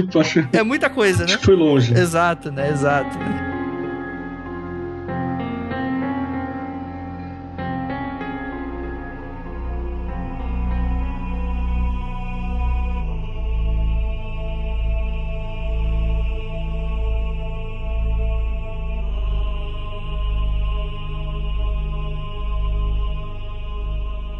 Eu quero puxar uma pergunta pra você, Andrei, e pro Nanete, porque isso foi algo que eu não tive nenhuma participação, que é na escolha do elenco, cara. Qual foi o pensamento, assim, que vocês tiveram pra escolha do elenco? Porque a partir do roteiro eu entendo algumas coisas, né? A gente tem alguns conceitos básicos. Temos a Natália, que ela precisa ser alguém que tenha carisma, tem que ser alguém carismático, você tem que entender por que o Pedro gosta tanto dela, né? Tem que entender. Ela tem que ser um contraponto do Pedro, porque eles não podem ser iguais, isso é outra coisa importante, personagens têm que ser diferentes pra interagir, isso é importante, né? E o Pedro ia ter que ser alguém que passava por toda essa jornada e com algumas características, né? Ele tinha que ser cuzão, ele é medroso, ele tinha que ser um cara mais de boa, ele tem que ser um cara inteligente, um cara que tá buscando fora, mas que também não tem coragem de, sei lá, ir no terreiro e resolver, e ir no pastor e chamar. Teve alguns nortes ali que são colocados. E eu gostaria de entender como é que vocês chegaram no nome dos nossos queridos atores ali, o Heitor e a Luísa. Antes do Nanete falar, deixa eu só falar que geralmente minhas interações com o Nanete é o seguinte: Nanete, por favor, me ajuda. Eu acho que ele pode interpretar tanto por um sequestro relâmpago que eu acabei de sofrer, tanto com estou desesperado com os prazos e o tempo. Mas, cara, eu tinha uma ideia do briefing, do tipo, cara, são pessoas jovens, eu não vejo um casal mais não velho, idoso, mas tipo, não vejo um casal de muitos anos passando por uma situação como essa. Pra mim é um casal que não é recém-casado, mas tá quase ali no recém-casado. E a Carol, tipo assim, tem que ser mais ou menos na mesma faixa de idade. A gente tinha também umas outras questões assim, mas foi mais ou menos isso. E o Nanete veio com essa voz. Então, Nanete, como é que foi isso aí? Então, o Andrei, quando ele me passou como deveria, não como deveria ser os atores, mas o que ele esperava, né, os personagens ali, ele não entrou muito na parte de, igual você falou aí, Marcos, assim, o Pedro é um cagão, ou então, não, isso até porque eu acho que é um papel do ator, né, o ator, eu acho que é muito mais qual é o perfil de voz, né, tipo, olha, eu preciso de uma voz, mais ou menos nessa idade aqui, que é assim que é mesmo, quando a gente vai fazer um casting pra ator de voz, eu preciso saber a idade da voz, não necessariamente a idade do ator, porque tem muitos atores que têm a voz com uma outra idade, entende? Então, por exemplo, eu mesmo, eu tenho 40, mas eu faço voz de 35 a 50 anos, então eu passo pela minha idade, um pouco mais, um pouco menos. Existem atores que a gente brinca que eles têm a síndrome de Peter Pan, porque ele já tem 60 anos com aquela voz de moleque. A gente brinca muito com o Vigiane, por exemplo, que é um cara que tá com 70, justamente ele que é a voz do Mark McFly, a voz do George nos Jetsons. Ele tem voz de moleque até hoje, entendeu? O Manolo Rei do Rio de Janeiro tem voz de moleque, deve estar com 50. Nossa, muito obrigada, porque eu toda vez que eu assisto dublado eu imagino isso, eu sempre falo pro André, vergonha, né? Eu falo, nossa, essa voz, né? Quando eu tô vendo algo dublado e eu estou só reconhecendo pela voz, né? E aí eu fico, nossa, essa voz é tão antiga, esse ator deve estar tão velho com essa voz de criança ainda. Eles têm uma voz muito na cabeça, né? Então a gente fala que eles têm essa síndrome de perturbador. Um cara como esse, por exemplo, apesar de já ter 60, 70 anos, 50, que seja, ele não pode ser atribuído a um ator da idade dele, porque não ficaria bom. Entendeu? Não é porque ele tem 60 que ele faz voz de 60. Ou vice-versa. Eu consigo gente que faz voz de 50 porque eu tenho 30. Então, na hora que ele me trouxe esse desafio, olha, eu preciso de um cara assim, nessa faixa etária. Ele fez uma breve explicação, sim, mas eu acho que até pra não me... Não sei se não é pra não me induzir tanto, mas só pra me localizar, e me deu a informação que eu precisava mesmo, né? O estilo da Natália, eu até achei estranho no começo de chamar algo estranho com Natália, e não ser a Natália a personagem, tipo, principal, que falava mais, assim, né? E aí depois ele me falou que o Pedro ia ser mais... Tinha ter um papel de narrador também, tudo mais e tal. E aí eu pensei em quem, por exemplo, e também... Aí depois, no caso, a Cristina, que aí foi até um desafio, porque existiam outras coisas envolvidas também, tá? Não sei se o André quer falar sobre isso, mas é uma coisa que, tipo assim, no caso da própria Natália, a Natália, no caso, a Luísa Caspari, ela não faz muita dublagem, ela faz muito pouca dublagem. Ela é uma atriz, obviamente, faz voz original comigo, a gente faz um desenho no Gloob chamado Giga Blaster, ela é minha parceira lá, ela faz algumas localizações, né, de games, como já foi citado aqui, o The Last of Us 2, mas em dublagem ela faz poucos trabalhos. Ela é uma cantora brilhante, tem uma carreira, né, na música, mas na hora que você me descreveu como ela deveria ser, me veio a Luísa na cabeça. Então eu acho que essa coisa de você fazer direção, de dublagem, de voz original, de tudo, é uma coisa que eu fico brincando que a gente tem várias pastinhas na cabeça, né? Então quando você fala o tipo, me vem na cabeça mais ou menos essa pessoa, tal. Então eu sugeri as 3 pessoas, né, dentro da proposta. E nem todas elas têm as idades que se propõem os personagens, entendeu? Mas tem as vozes que encaixavam no perfil, e foi legal que a Carol, no caso, ela é carioca, então a gente traz um sotaque diferente também, o que mostra que é uma pessoa que não mora mais perto deles, e sim uma pessoa distante. Quando ele me descreveu isso, eu quis também ter essa diferença. Eu acho que enriquece, sabe? Essa coisa de... A dublagem tem muito esse problema de ou é dublado só em São Paulo, ou só no Rio, então todo mundo tem o sotaque em São Paulo, ou todo mundo tem o sotaque do Rio. Então eu quando eu vou escalar pra game, um game que é, exemplo, que eu dirigi, ele acabou de ser lançado, que é o Watch Dogs Legion, acabou de ser lançado agora, dia 29 de outubro, você pode ver que tá muito misturado, você escuta carioca e paulista o tempo todo. Eu sei que o Brasil não se resume em São Paulo e Rio de Janeiro, mas é onde estão os 2 polos de dublagem, é onde eu posso contar com os profissionais que podem me atender, principalmente nessa fase de quarentena, onde eu posso contar com gravação remota, né? Que também usamos, teve um momento, se quiser até comentar sobre isso, também fizemos uso aí da gravação remota, que foi o caso do Rio de Janeiro, né? Ela lá e a gente aqui. Foi muito legal porque, por exemplo, a Carol, cara, se a Lu tem esses outros trabalhos e tal, acaba dublando pouco, cara, eu acho que a Carol deve ser o oposto, né? Porque a Carol, ela faz tanto personagem que eu escutando a voz dela, eu falei, cara... Não me é estranho, mas, tipo, eu não sei da onde, cara. Aí, tipo, jogando no Google e tal, tipo, assim, eu fui descobrir que ela fez a Sombra do Overwatch, Daenerys do Game of Thrones, Valorant, ela tem vários... Tem um personagem. Ela tem vários personagens que, tipo, assim, estão muito... Tipo, assim, ela não é conhecida... Tipo, acho que a Daenerys talvez seja um papel que as pessoas vão reconhecer de cara, né? Ela também dublou a Shuri, da Pantera Negra, e também a Tahani, de Um Bom Lugar. Cara, eu fiquei maluco, porque eu falei, poxa, são pessoas que estão, poxa, obviamente super profissionais, obviamente se eu conversei com o Nanete eu sabia que iam vir profissionais, mas mesmo assim a gente ainda fica meio chocado, tipo assim, nossa, são pessoas que estão aí nas coisas que eu consumo, olha que legal. Acho que existe pra gente, Nanete, que não meio que participa desse mundo, a gente tá começando a entrar agora, existe muito encantamento, né, porque, vou colocar dublagem, porque eu acho que é o que mais remete à cabeça das pessoas e tal. Sim, a pessoa entende melhor, né? Mas a dublagem, ela é muito elogiada aqui no Brasil e as pessoas respeitam muito. Tem os caras que falam, não gosto de filme dublado e tal, etc e tal. Mas a grande maioria da população super consome coisas de dublagem. Tu pegar o áudio de um game, por exemplo, dublado, a experiência é completamente outra de você tá ali e tal. Obviamente tem gente que vai ter o preciosismo, acho que não tem problema, tipo, querer escutar a parada no original. Claro.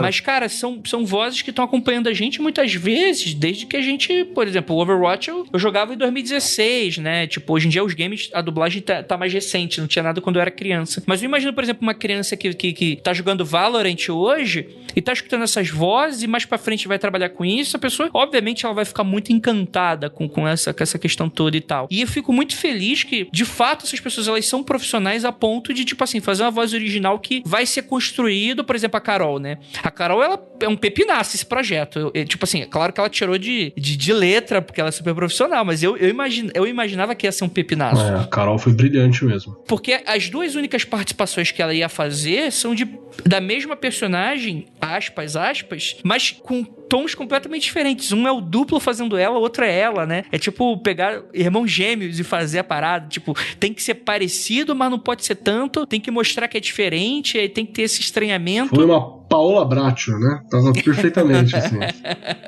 Então isso é muito doido quando tu para pra analisar esses profissionais que são tão bons, né? Ah, com certeza. É que assim, tipo, remetendo àquilo que eu falei mais cedo hoje, que o ator de voz, ele tá pronto. Sabe? Óbvio que ele não é invencível, infalível. Ele vai falir alguma hora, algum desafio. Mas o ator de voz, a atriz de voz, ele já sabe que ele vai chegar lá no estúdio com um pepinaço. Ninguém espera chegar... Aliás, a surpresa é quando é moleza.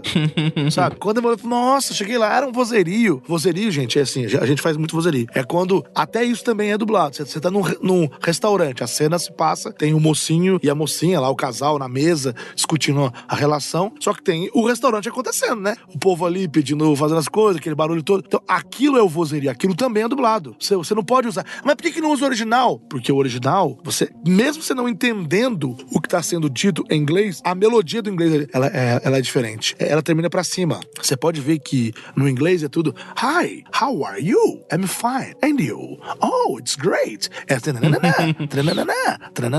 e o português é sempre pra baixo. E aí, beleza? Eu tô bem, e você? Ah, legal. Então, fui lá ontem. Então, a música é diferente. E quando a gente pega um negócio assim, poxa, rapaz, cheguei no estúdio, era um vozerio pra cinema, 3 horas, cara. Foi sucesso. Isso é o diferente. Nunca é assim. Sempre você chega no estúdio, é um negócio difícil, é um negócio que a pessoa, principalmente, tipo, dublar reality, por exemplo. Reality, você vai dublar pessoas normais, não são atores, são pessoas reais, que gaguejam, que faz pausa onde não existe, que, sabe? Tipo, eu fiz agora, que, sabe? Tipo, sabe? Isso aí é quase falei um palavrão aqui, é muito ruim dublar isso. Porque a pessoa, ela faz uma pausa que é ruim demais, entendeu? Então a pessoa tá ali falando rápido. Aí quando eu cheguei lá, eu pensei que eu não queria fazer isso. Então, é muito difícil isso. Pra essas pessoas, é muito legal sair dessa região. Então, eu acho que um grande motivo deles terem aceito esse desafio mesmo foi porque era diferente, né? Eu cheguei pra eles, fiz a proposta, falei, gente, vai ser assim, assim, assado, vai gravar dessa maneira, vai se pagar X, vai ser assim, tá? Vocês topam, não topam? Claro que eu só passei pra vocês o nome depois deles terem topado. E eu não conversei com ninguém sem ser eles. Não teve alguém que não topou, entendeu? Teve os 3 que toparam. Mas eu também, obviamente, já fui em pessoas que eu sei que são super competentes, que gostam desse tipo de coisa e tal. Porque tem gente que nem manja muito de podcast, não sabe o que é, não quer nem saber, entendeu? Então não, é gente que tá antenado nas coisas e tal. E ficaram, você viu, cara, eles lá no nosso grupo lá, eles estavam perguntando, eles compartilharam nas redes deles, eles realmente estavam empolgados, né? Exato. Não, eu tava todo cheio de dedo, né? Falei, gente, eu não vou encher muito o saco deles. Eu vou colocar só que saiu. Mas o pessoal ficou cobrando. Eu falei, não, André, posta o link aqui, a gente vai ajudar e tal, blá, blá, blá. E, cara, é muito legal, eu acho que é diferente também, né? Então, cara, eles super compraram a parada e foi super demais. E é visível que se divertiram, assim. Eu acho que se você ouvir, você percebe que se divertiram. A gente tava lá, a gente viu que foi divertido.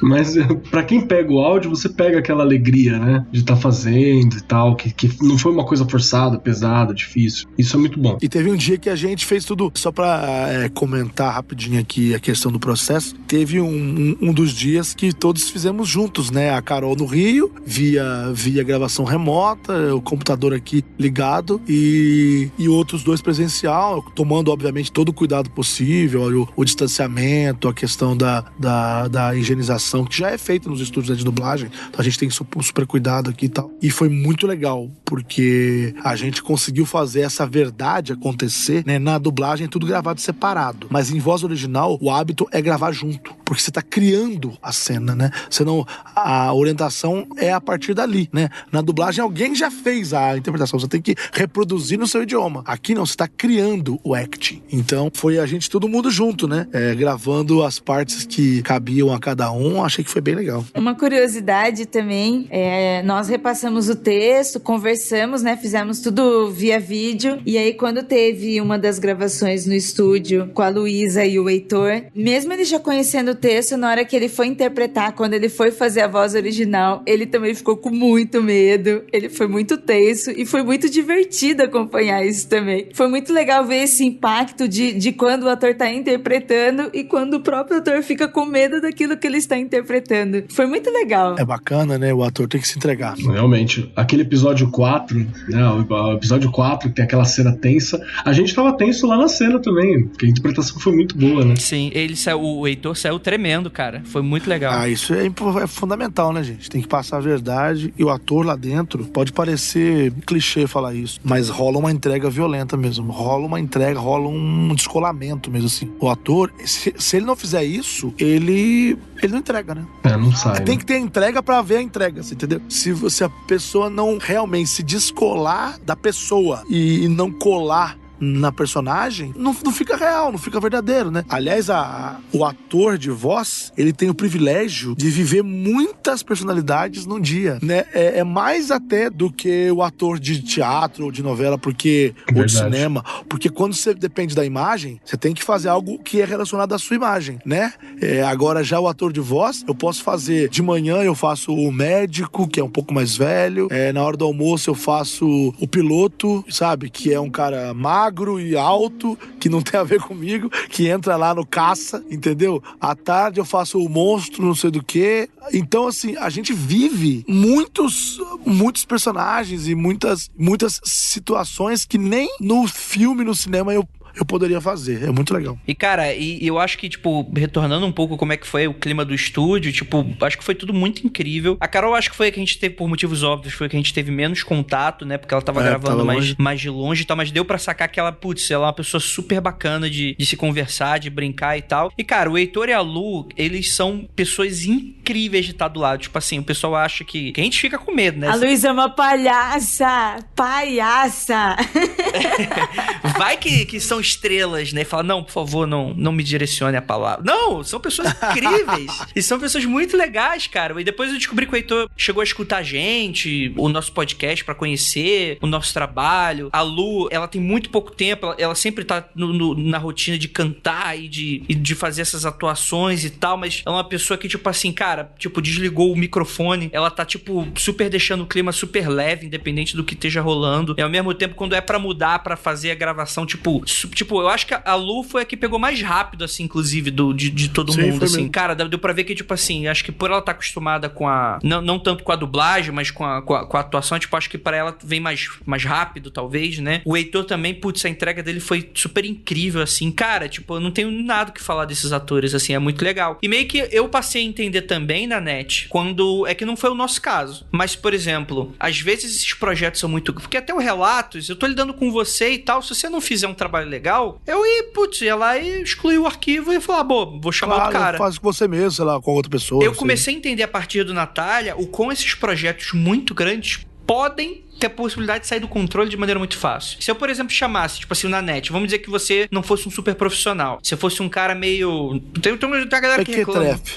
Tipo, mequetrefe e tal, que, tipo assim, que chamasse pessoas que são teus amigos e não que tu acha que tem a capacidade de ter essa entrega. É muito fácil, depois que o orçamento foi gasto, eu consegui ter muito mais humildade, depois de vários, tipo, de começar a trabalhar com isso e tal, eu passei a ter muito mais humildade vendo um filme e vendo essas outras coisas, tipo assim, de alguma coisa que eu não gostei, não, isso aqui é uma merda. Tipo, eu falei, cara, às vezes é um produtor ali que fez uma decisão cagada e contaminou todo o resto. Uma escalação errada, cara. uma escalação errada. Às vezes o filme é sensacional, mas não sei, o diretor, sei lá quem, a produção, escalou a pessoa que ele achou que fosse legal. Eu tava conversando sobre isso ontem com um colega, uma diretora de dublagem, resolveu colocar a filha pra ser a protagonista de uma série, e a menina nunca tinha dublado, mas tava começando como atriz e tal. Era uma coisa infantil.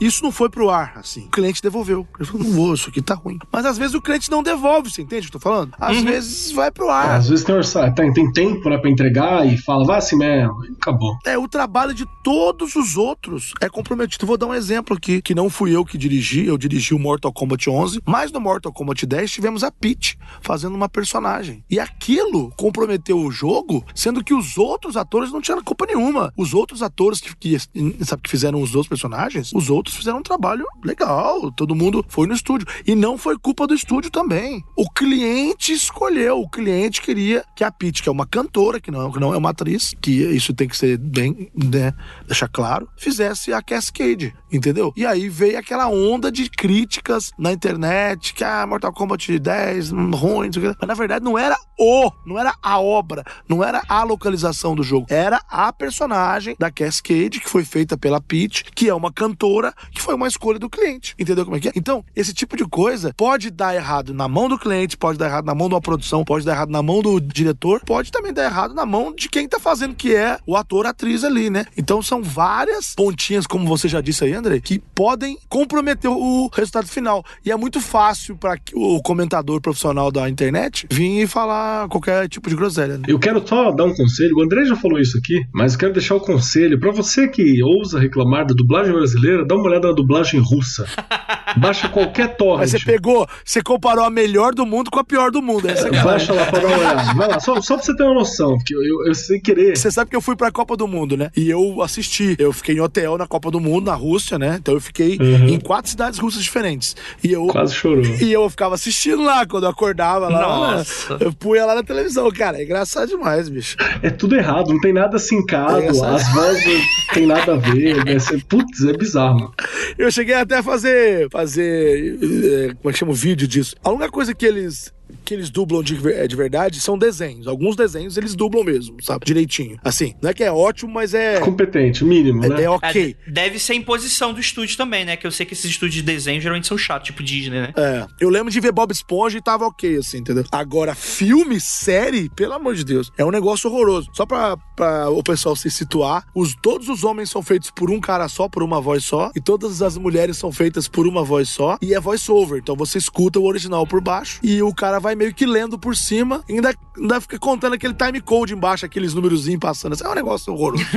Não tem nem interpretação direito, assim, é bizarro, cara. Assistam, baixa, vai lá no torrent aí, qualquer coisa, só pra vocês darem uma olhada qual é que é. Já que você falou, né, que você, Andrei, falou que tava percebendo isso, uma coisa que aconteceu comigo, um outro processo, que trabalhar com esse projeto, né, trabalhar com esse segundo projeto já de uma forma mais amadurecida, é linkar isso com outros projetos que eu já faço, né, como estudar mais roteiros, aplicar mais roteiros, sabe, é diferente, e aí eu pensei, puxa vida, né, você tem o quê? Roteiro de quadrinhos, que é o que eu gosto de estudar mais, que é o que eu quero fazer, mas o roteiro também pra esse podcast ele vai ser diferente, e depois que a gente começa a colocar uma certa dedicação nele, um certo investimento, a gente também consegue ver mais esse valor, sabe, no projeto, no nosso trabalho envolvido, sabe, a gente termina mesmo, sabe, respirando e assim com um projeto bem entregue, um projeto bem feito, que a gente se dedicou pra caramba e que valeu a pena. E eu acho que também, uma coisa que é pra deixar claro também, que acho que o ouvinte, acho que no Relatos a gente chegou a falar isso no diário de produção do Relatos, saiu na net, mas aqui é uma coisa que vai reafirmar, né, os atores também constroem muito da história, né, a gente tem, tipo, não tem grandes coisas mudadas e tal, mas às vezes ali no meio do processo de estar criando, a gente percebe que tem palavras que não se encaixam legal na fala, e a gente não quer também ficar, tipo assim, é o scriptnesis, tipo, não, vai ter que seguir a palavra por palavra, não, mano, o sentido é esse. Alguma reação que não se encaixa com a personalidade do personagem que tá sendo construída, né, tem algumas reaçõezinhas, algumas frases que ficariam melhores se fossem ditas assim, Exato. por aquilo que tá sendo construído. Tudo isso aparece lá na hora, né? Teve até uma brincadeira do estúdio, né, que a gente fez lá, que tipo, tem aquela cena do leite, né, a famosa cena do leite, que no original era o leite sem lactose. E eu brincava e tal, que inclusive foi uma situação que aconteceu aqui em casa, né, que eu sem querer, aí me vê um leite semi-desnatado, eu trouxe pra ela um leite sem lactose, né, ela falou, Andrei, isso aí não é leite. Aí eu falei, tá bom.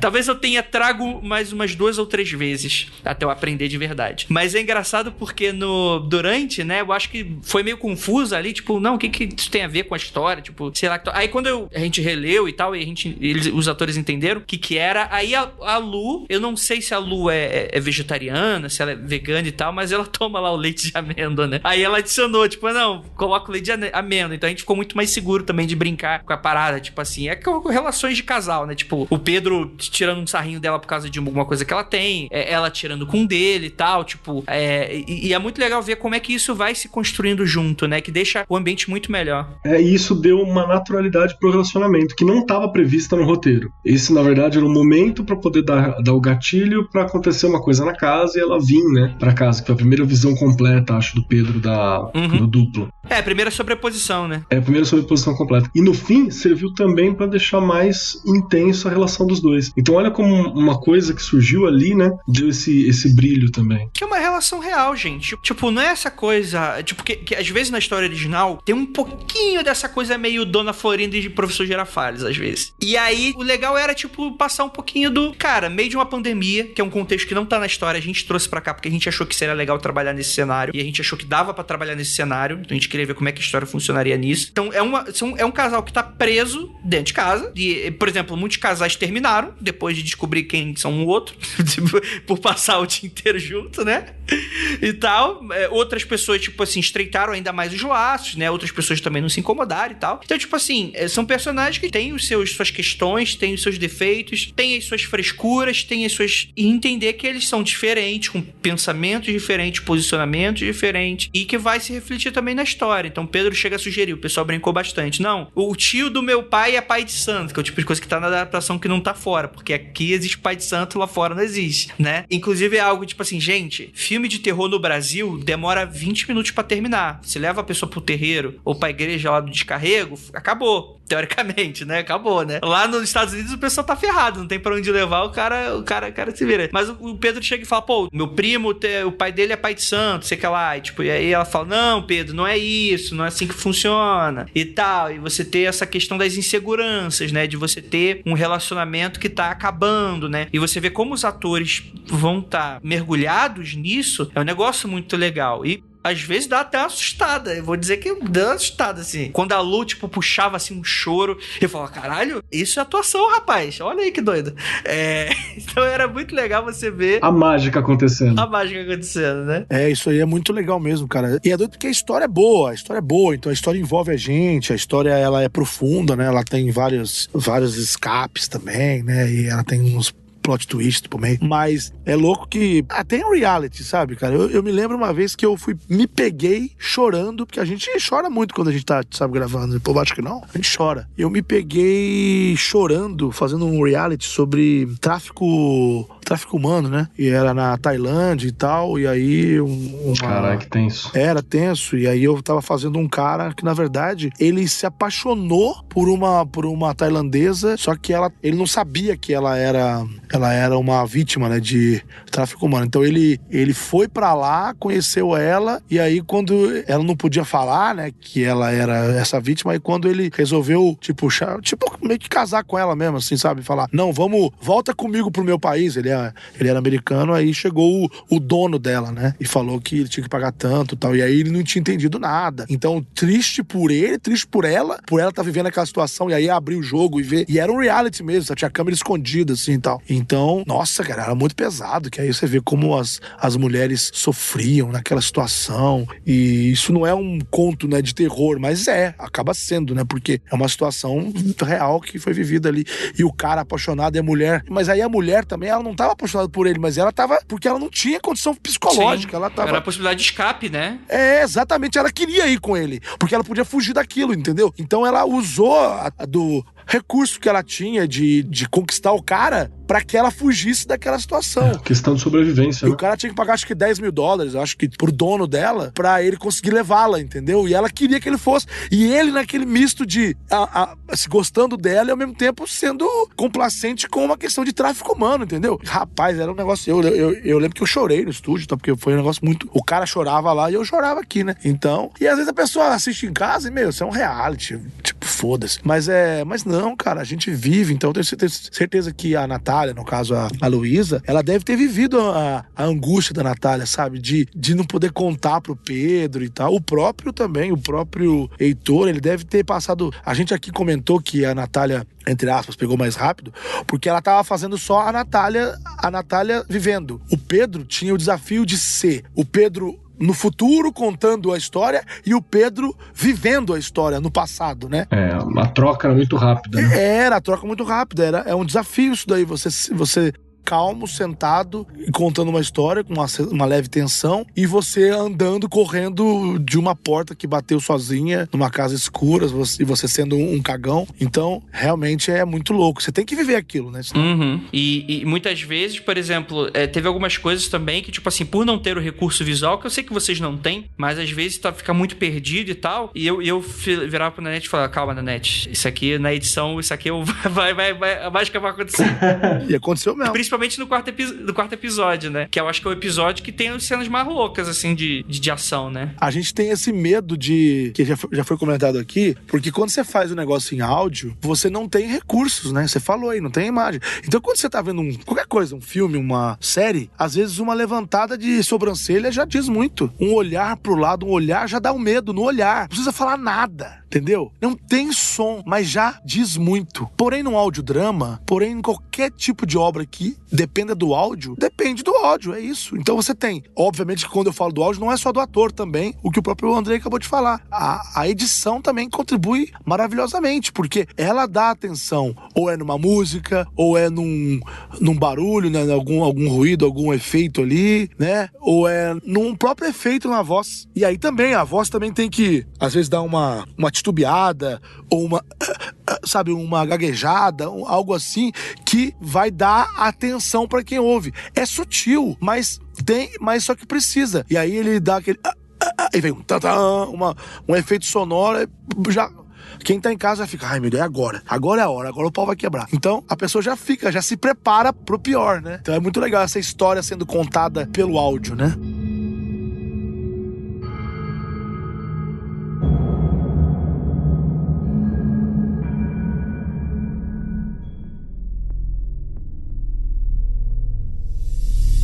O que você achou da edição, você que escutou depois o final? Achei muito, muito rica, muito rica. Eu sou um curioso da parte técnica, porque eu não me considero nem um pouco técnico. Eu edito e tal, tenho Pro Tools aqui, mas eu sou muito ruim em pós-produção, que eu sei que a tua é o teu barato, né? O meu barato é na captação, entendeu? Então, eu sei captar bem, eu sei saber, o microfone não tá o tônus vocal. Na captação, eu me garanto, você entende? Mas na pós-produção, que é o que você faz tão bem, caramba, bicho, eu fico impressionado com a capacidade de você, sabe, os efeitos sonoros na voz quando tá no WhatsApp, a sacada pra dar a entender do ouvinte que muitas mensagens chegaram naquela que você põe aqueles comentários, olha, desembucha aí, fala aí. Você pôs aquele efeitozinho do WhatsApp chegando a mensagem, aí a pessoa fala, aí de repente você pôs, ou seja, foram várias. É isso que você quis dizer com aquilo, né? Não foram só aquelas que foram exibidas, que a gente ouviu, e sim, muitas pessoas falavam sobre aquilo. Então é quando você tem no finalzinho do parágrafo, e muitas outras pessoas também comentaram. É como se fosse isso, né? Então é você ter o cuidado e essa leitura de passar isso num efeito sonoro repetido. Então é isso, é o barulho, a chuva, é o efeito ponte que você tem entre uma trilha tensa e o momento que ele tá contando ali. Então você encerra aquela cena. Então, pra você deixar o ouvinte entender que aquela cena acabou, você põe um efeito ponte, encerra a trilha e já muda pro cara entender que agora ele tá sentado. Sim. E, mano, Nanete, você não tem ideia. Como é que eu vou passar, tipo, por exemplo, sem o recurso visual, como é que você passa você mudar o tempo de onde a história tá passando? Que faz aquele... Tipo assim, faz aquele arpinha, né? Tipo, de voltando no tempo, né? É muito difícil, cara. E aí, tipo assim, não adianta, mano. O maior trunfo do artista é a referência, né? Não é a cópia, né? Mas é você se inspirar e ver as soluções de outras pessoas que vieram antes de você, né? Então, agradecer também ao Léo Lopes, que foi o cara que me ensinou as paradas todas, né? Ele que edita parte dos Nerdcast de RPG e tal, que o Alexandre e o David editam muita coisa ainda também, mas ele me passou uns toques na época do apagão e tal, eu acho que eu absorvi legal, mas eu tive que ir lá, tipo, fui lá no Gimlet Media, né? Vi como é que o Homecoming era feito, que o Homecoming, por exemplo, é uma série que inclusive foi adaptada pela Amazon Prime, né? Com a Sandra Bullock, mas ela nasceu como um podcast, né? E aí é uma série que eu lembrava que na história, e são vários tempos, né? Eu falava, como é que é a solução disso aqui? Que não soava pra mim fake, eu não soava forçado, né? Então, tipo, como é que eles conseguiam fazer uma transição de maneira tão elegante aqui nessa questão toda e tal? E eu falei, beleza, tá, eu acho que eu saquei. E aí eu tentei reproduzir de algumas formas. E, inclusive, não é uma única forma, né? Tem vezes que é alguma coisa na cena que toma, e isso é muito parecido com o recurso visual também, né? Por exemplo, às vezes a gente brinca lá do George Lucas, né? Que parece o slideshow quando vai mudando a cena, né? Tem umas paradas dessas. Então, por exemplo, quando o Pedro tá no carro mandando mensagem, um carro vem um volume de um carro passando do lado que vai, e quando volta é outra cena, né? Tem aquelas cenas de tensão que você tem aqueles... Como é que eu posso... Eu não sei o nome, porque é algo muito novo pra mim também, mas com certeza isso tem um nome, né? Que tem aquelas vinhetas meio... Tudum, né? Tipo, uma cena tensa, né? Tum, e aí tu te leva... Aquilo ali que é um fio que dá atenção... Você vai junto com o tum, né? E vai te puxando. Que tem o Lost, por exemplo. O Lost faz isso muito bem, né? Lost daria pra aqueles recursos sonoros serem de uma série de áudio, né? Sem contar a localização espacial que você colocou na edição. Então, por exemplo, quando é o Pedro falando com o entrevistador, é uma qualidade, é uma textura sonora, né? Aí quando é ele gravando no celular ou não sei o que, tem uma textura sonora. Mesmo que seja sutil, ou seja, principalmente no começo, pra dar essa diferenciação, isso faz toda a diferença. Tudo isso te coloca lugar na cabeça. Aí você fala, não, aqui ele tá num lugar, aqui é outro lugar. Igual, por exemplo, se fosse imagem, seria a casa da pessoa. Exato. Quando você vê aquilo, ele tá na casa dele. Quando você vê tal coisa, ele tá no escritório. Então ele não precisa falar que ele tá no escritório, ele está lá. Então no efeito que você colocou na voz, na qualidade, como o próprio Keller falou aí, na qualidade, você já sabe. Essa qualidade é uma qualidade de gravação do smartphone que tava no bolso dele, gravando ele correndo, sei lá. E a outra qualidade não, é um gravador profissional dele sentado. Então assim, isso tudo pode ser, às vezes quem tá ouvindo agora fala, caramba, eu não parei pra eu pensar nisso, mas sim, isso era a chavinha e era o clique da pessoa falar, agora ele tá ali. Pra você não precisar pensar nisso, alguém teve que pensar antes, né? Pra você não ter que... Então realmente os atores da NET tinham que comprar muito, porque ali o roteiro que não tinha nada dessa merda, e fala, cara, essa porra não tá fazendo sentido nenhum, o cara tá falando que é um, depois é outro. Mas foi importante a gente ler, fazer aquela leitura pra até se situar, né? Sim, aquela leitura ajudou. Exatamente. E tem, tipo assim, realmente, tipo assim, acho que com recurso visual, acho que se a pessoa escutar mais de uma vez, tem uns truques que eu coloco lá que são, não é um easter egg, mas são recursos que estão ali presentes. Tipo aquele tem aquela história lá do Poderoso Chefão, que toda vez que aparece a cor laranja, alguém morre. Tem uns rolês assim. Então, por exemplo, teve uma hora que eu falei, gente, e aí é o legal que também reconhecer os seus próprios limites. Falar, galera, eu não consigo achar a voz desse monstro duplo, né? Eu preciso de um recurso que seja diferente, que não tenha sido feito, que não seja só alteração de pitch. Que a alteração de pitch é quando o cara, tipo assim, é muito fácil, tipo, tu faz a voz de demônio. Se aumenta, o Murilo vai fazer isso agora na minha voz.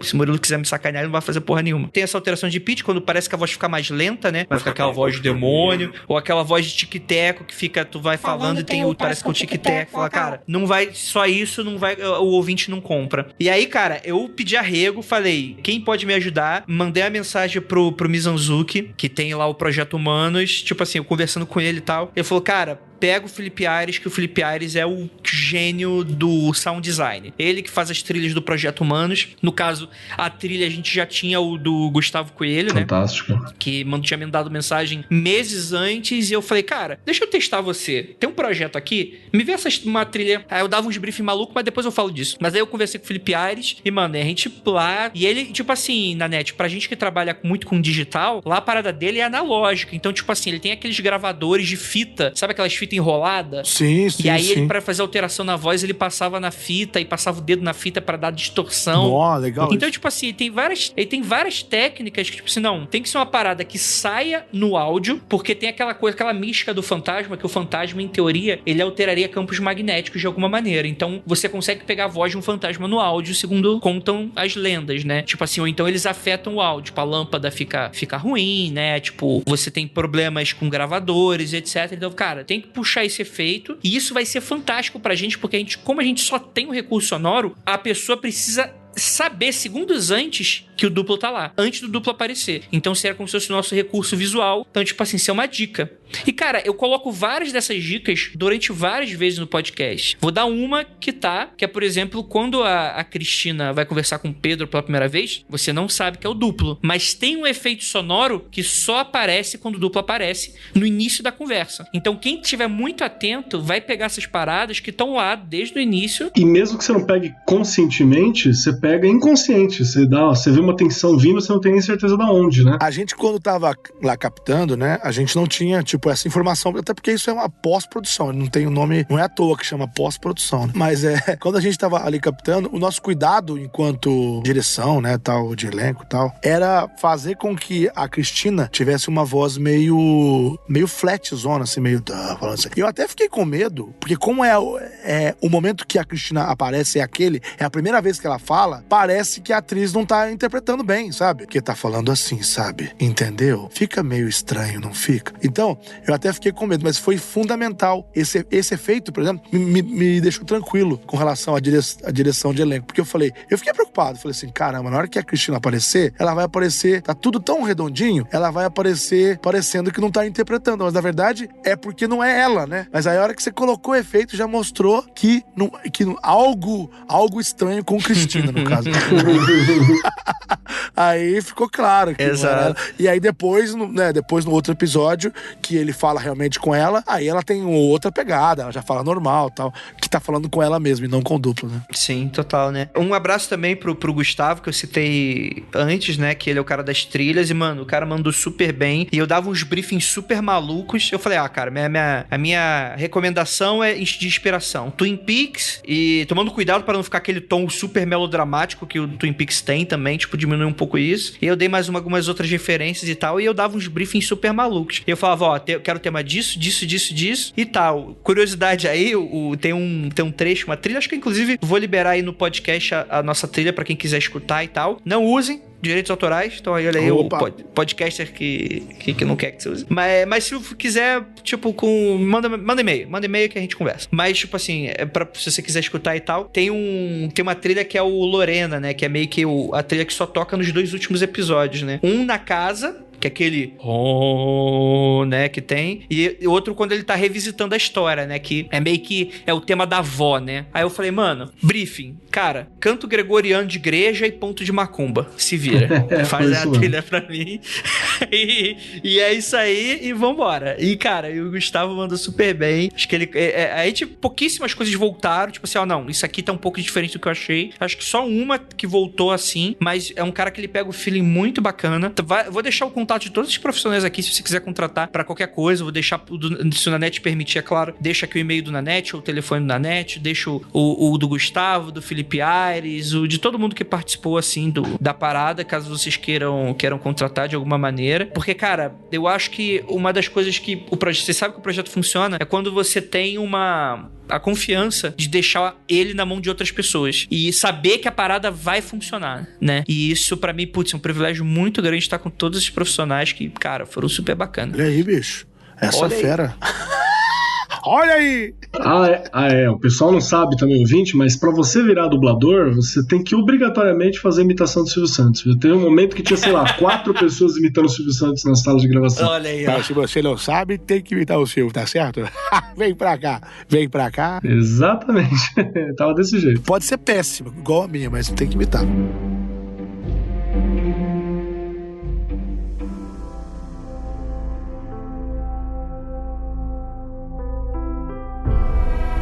final. Considerações finais sobre o final da história. Eu já falei, tipo, inclusive eu acho que eu bati o pé para que a gente mantesse o final da história. É claro que há mudanças e há mudanças muito pontuais, mas eu queria que o DNA da história fosse o mesmo. Então tipo assim, a explicação de genética não tá da maneira como tá lá, mas eu quis colocar um pontinho disso. A história das duas irmãs eu peguei. Eu adicionei o ponto da Bíblia, porque eu acho que tem muita gente que é muito fácil colocar por uma religião periférica como vilão da história. Então eu falei, vamos colocar aqui uma religião majoritária aqui, que dá pra fazer merda com tudo que você tiver à vista, né? Então coloquei esse toque meio cristão e tal, que realmente tem, né? Dá pra você amaldiçoar os outros com a Bíblia. Sim. Pra quem não sabe, fica aí a dica pra vocês.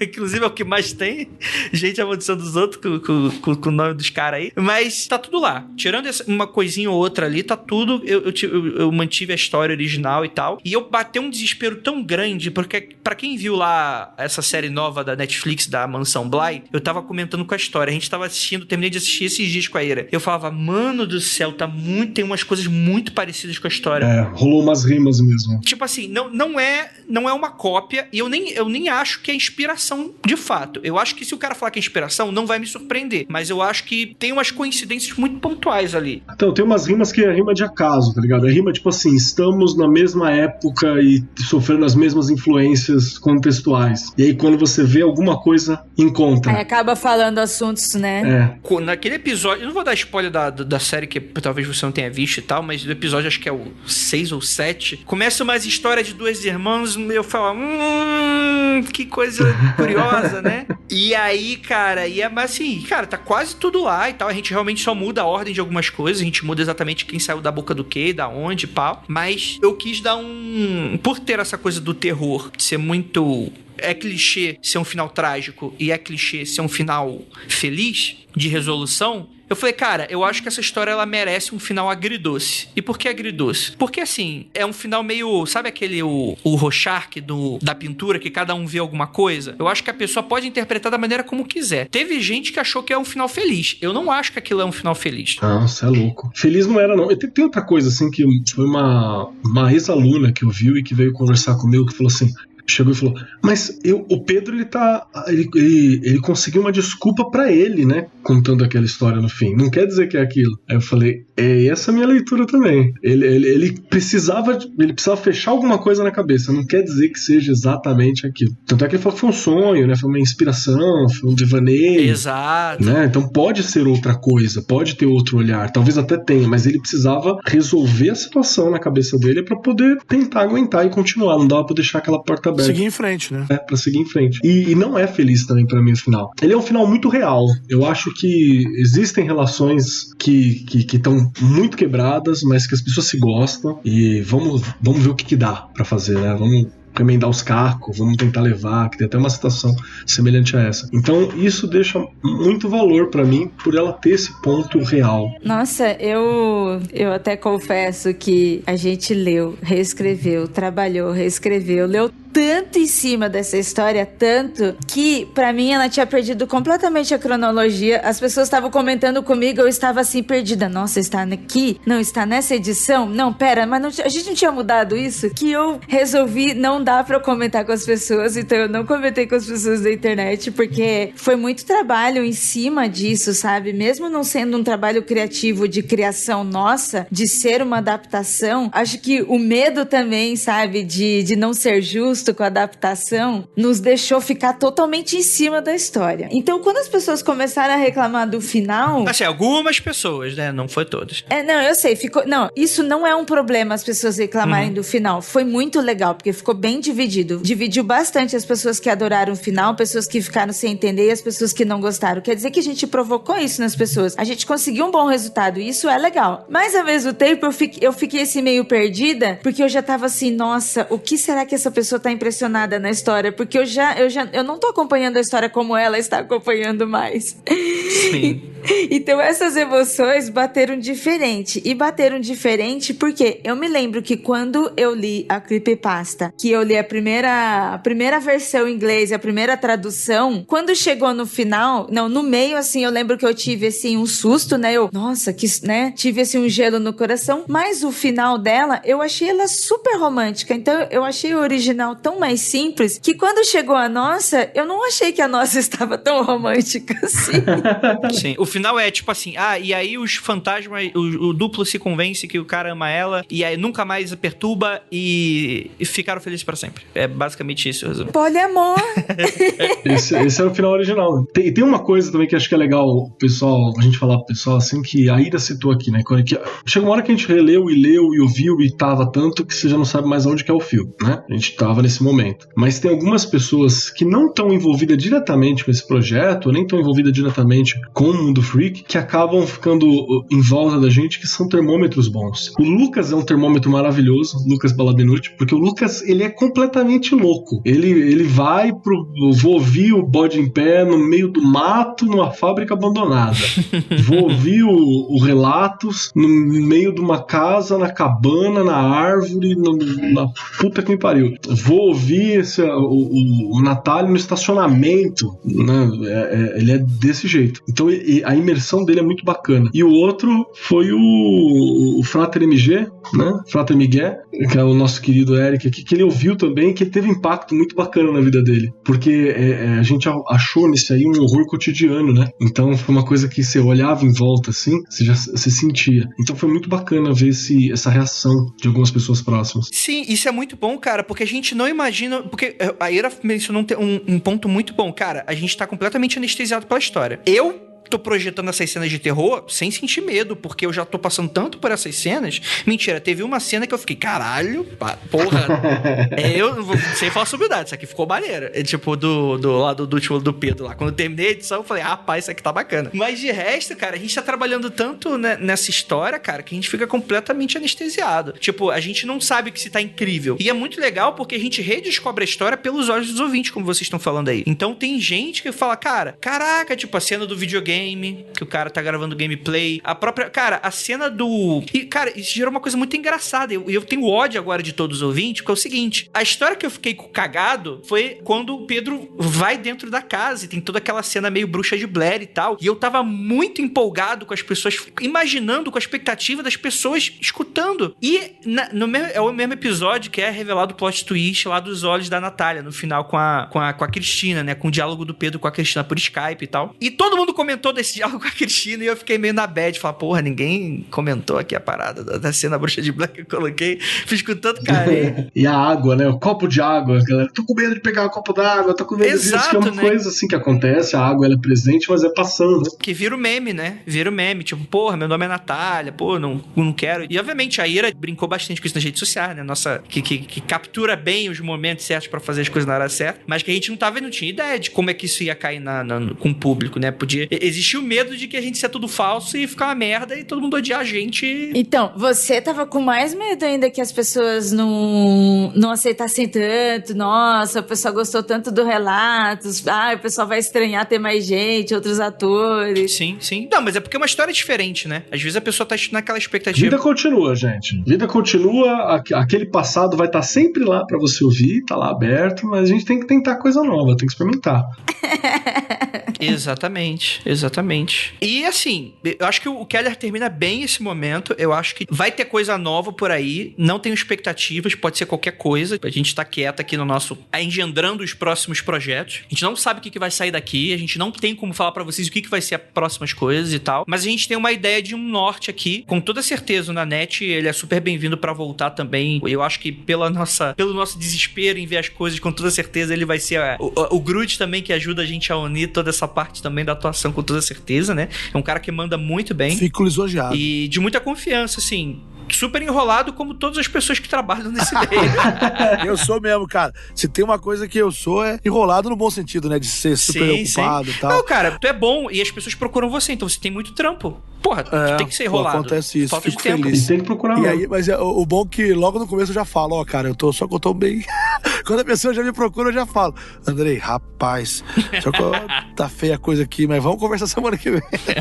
Mas é porque eu topo. Ou então no começo, quando eu já eu já falo que não rola tal, pra também não ficar segurando a pessoa, né? Mas esse tipo de projeto eu sempre me interessei muito, eu gosto muito de podcast, né? Tem um estúdio aqui que é pra também, tipo, gravação de podcast. Então, eu sou uma pessoa que, além do trabalho como ator, dublador, diretor, né, de dublagem, eu também vejo o podcast como uma missão, sabe? Então, vai muito além da grana, vai ser porque eu quero que aconteça mesmo, entendeu?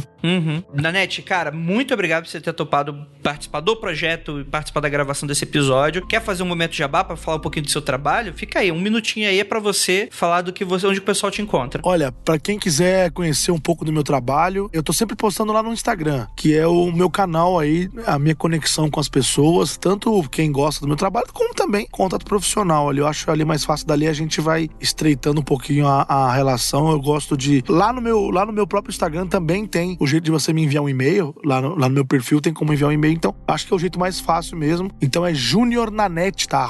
@Junior Nanete. Lembrando que Nanete é N-A-N-N-E-T-T-I. São 2 N's, 2 T's com um I no final. Então Junior não é por extenso, Junior, N-A-N-N-E-T-T-I. Me sigam lá, é o mesmo perfil no Instagram e também no Twitter. Twitter também eu respondo todo mundo e é o jeito mais fácil, gente. Me procura lá e lá eu comento alguns trabalhos que eu faço bastante stories, meio que mostrando também o dia a dia, mostrando agora tô aqui no estúdio, agora tô indo não sei pra onde e tal. E também pra quem gosta de tecnologia, a gente tá no Loop Infinito, que é um canal no YouTube, chegando aí a 1 milhão de inscritos agora, tá com 970 mil, então já estamos pertinho de 1 milhão, inscreva-se lá. E desde o começo da quarentena estamos fazendo live todos os dias, de segunda a sexta-feira, todo dia tem live, falando um pouquinho sobre tecnologia. É isso aí, muito obrigado pelo convite, obrigado Marcos, obrigado Andrei, obrigado Ira, obrigado a todo mundo que fez parte desse projeto, ao elenco também, claro. E quando tiver mais um desafio, contem comigo.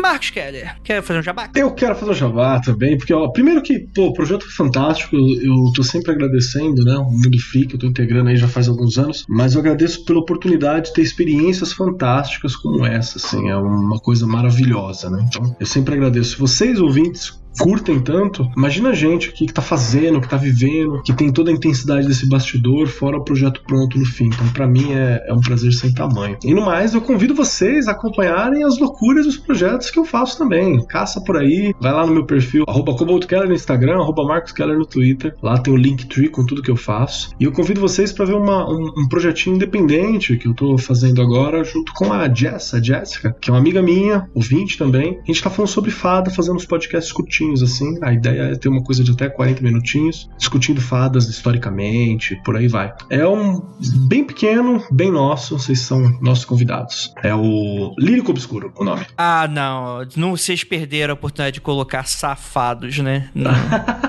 Pô, não, vai ser o respondendo o ouvinte, né? Bem-vindo para o safado. Ira, você quer fazer um jabex ou quer deixar a mensagem final pro ouvinte? É isso, gente. Muito obrigada a vocês que apoiaram, acreditaram nesse trabalho. Foi muito legal produzir. Indique para outras pessoas, que você sabe que curte podcast, que curte histórias de terror, gosta de passar medo. Indique o nosso trabalho para que essa pessoa também vire nosso ouvinte e faça parte da nossa comunidade. Toda quarta-feira, às 22 horas, eu tô lá no Instagram com a Juliana Ponzilacqua, fazendo Aconteceu no Insta, contando pequenas histórias pequenininhas de mistérios e casos insólitos acontecidos com os nossos ouvintes. E sigam as minhas redes sociais, @IraCroft em todo lugar. Me sigam, tá, gente? Eu não quero que ninguém me siga, não. Se você tiver interesse, poxa, mau gosto. Me mande uma carta, né? Descubra meu endereço e me mande uma carta. Não descubra meu endereço, não faça isso. Brincadeira, gente. Muito obrigado por todo mundo. E, cara, queria muito agradecer os ouvintes que compraram a ideia, teorizavam, faziam teorias. Teve gente que pegou o JPEG, inverteu COI e aumentou a exposição pra ver se tinha mensagem secreta. Eu vou pensar que nos próximos talvez isso aconteça. Então, mantenha aí Fique esperto. Fique esperto aí. Cara, muito obrigado por todo mundo que, de verdade, que comprou a parada, divulgou pra todo mundo. E, cara, esse projeto ele vai ficar eterno. Vocês encontram... Ele tá aberto pra todos os agregadores, não apenas Spotify, tipo o Mundo Freak Confidencial hoje, que é exclusivo. E, cara, muito obrigado mesmo. E é isso. Gostaria de lembrá-los que não olhe para trás.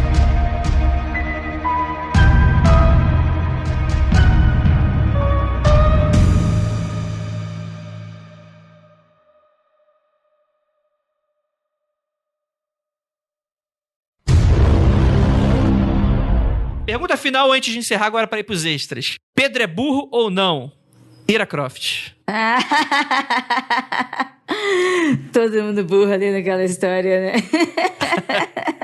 Você é inteligentona, né? O ouvinte é inteligentona, tá por cima, tá carne seca. É a gente que tá escrevendo a história, né? Marcos Keller, o Pedro foi burro ou não foi burro? Eu resolvi aquilo ali rapidão, hein, cara. Tava resolvido, viu? Te falar que eu não tinha passado esse perrengue todo, não. Olha aí, mas tudo bem. Tá certo, Pedro, é assim mesmo. Nanete, o que você acha? Você acha que o Pedro foi burro? Ele foi ingênuo. Burro não. que é um nome polido. Ele foi menino. Ele foi juvenil. Foi juvenil. Então fica aí um grande abraço pro Pedro, pra onde quer que você esteja. Provavelmente já morreu 2 dias depois daquele episódio final. Foi a sobreposição, tá cego, mudo e morreu. mundofreak.com.br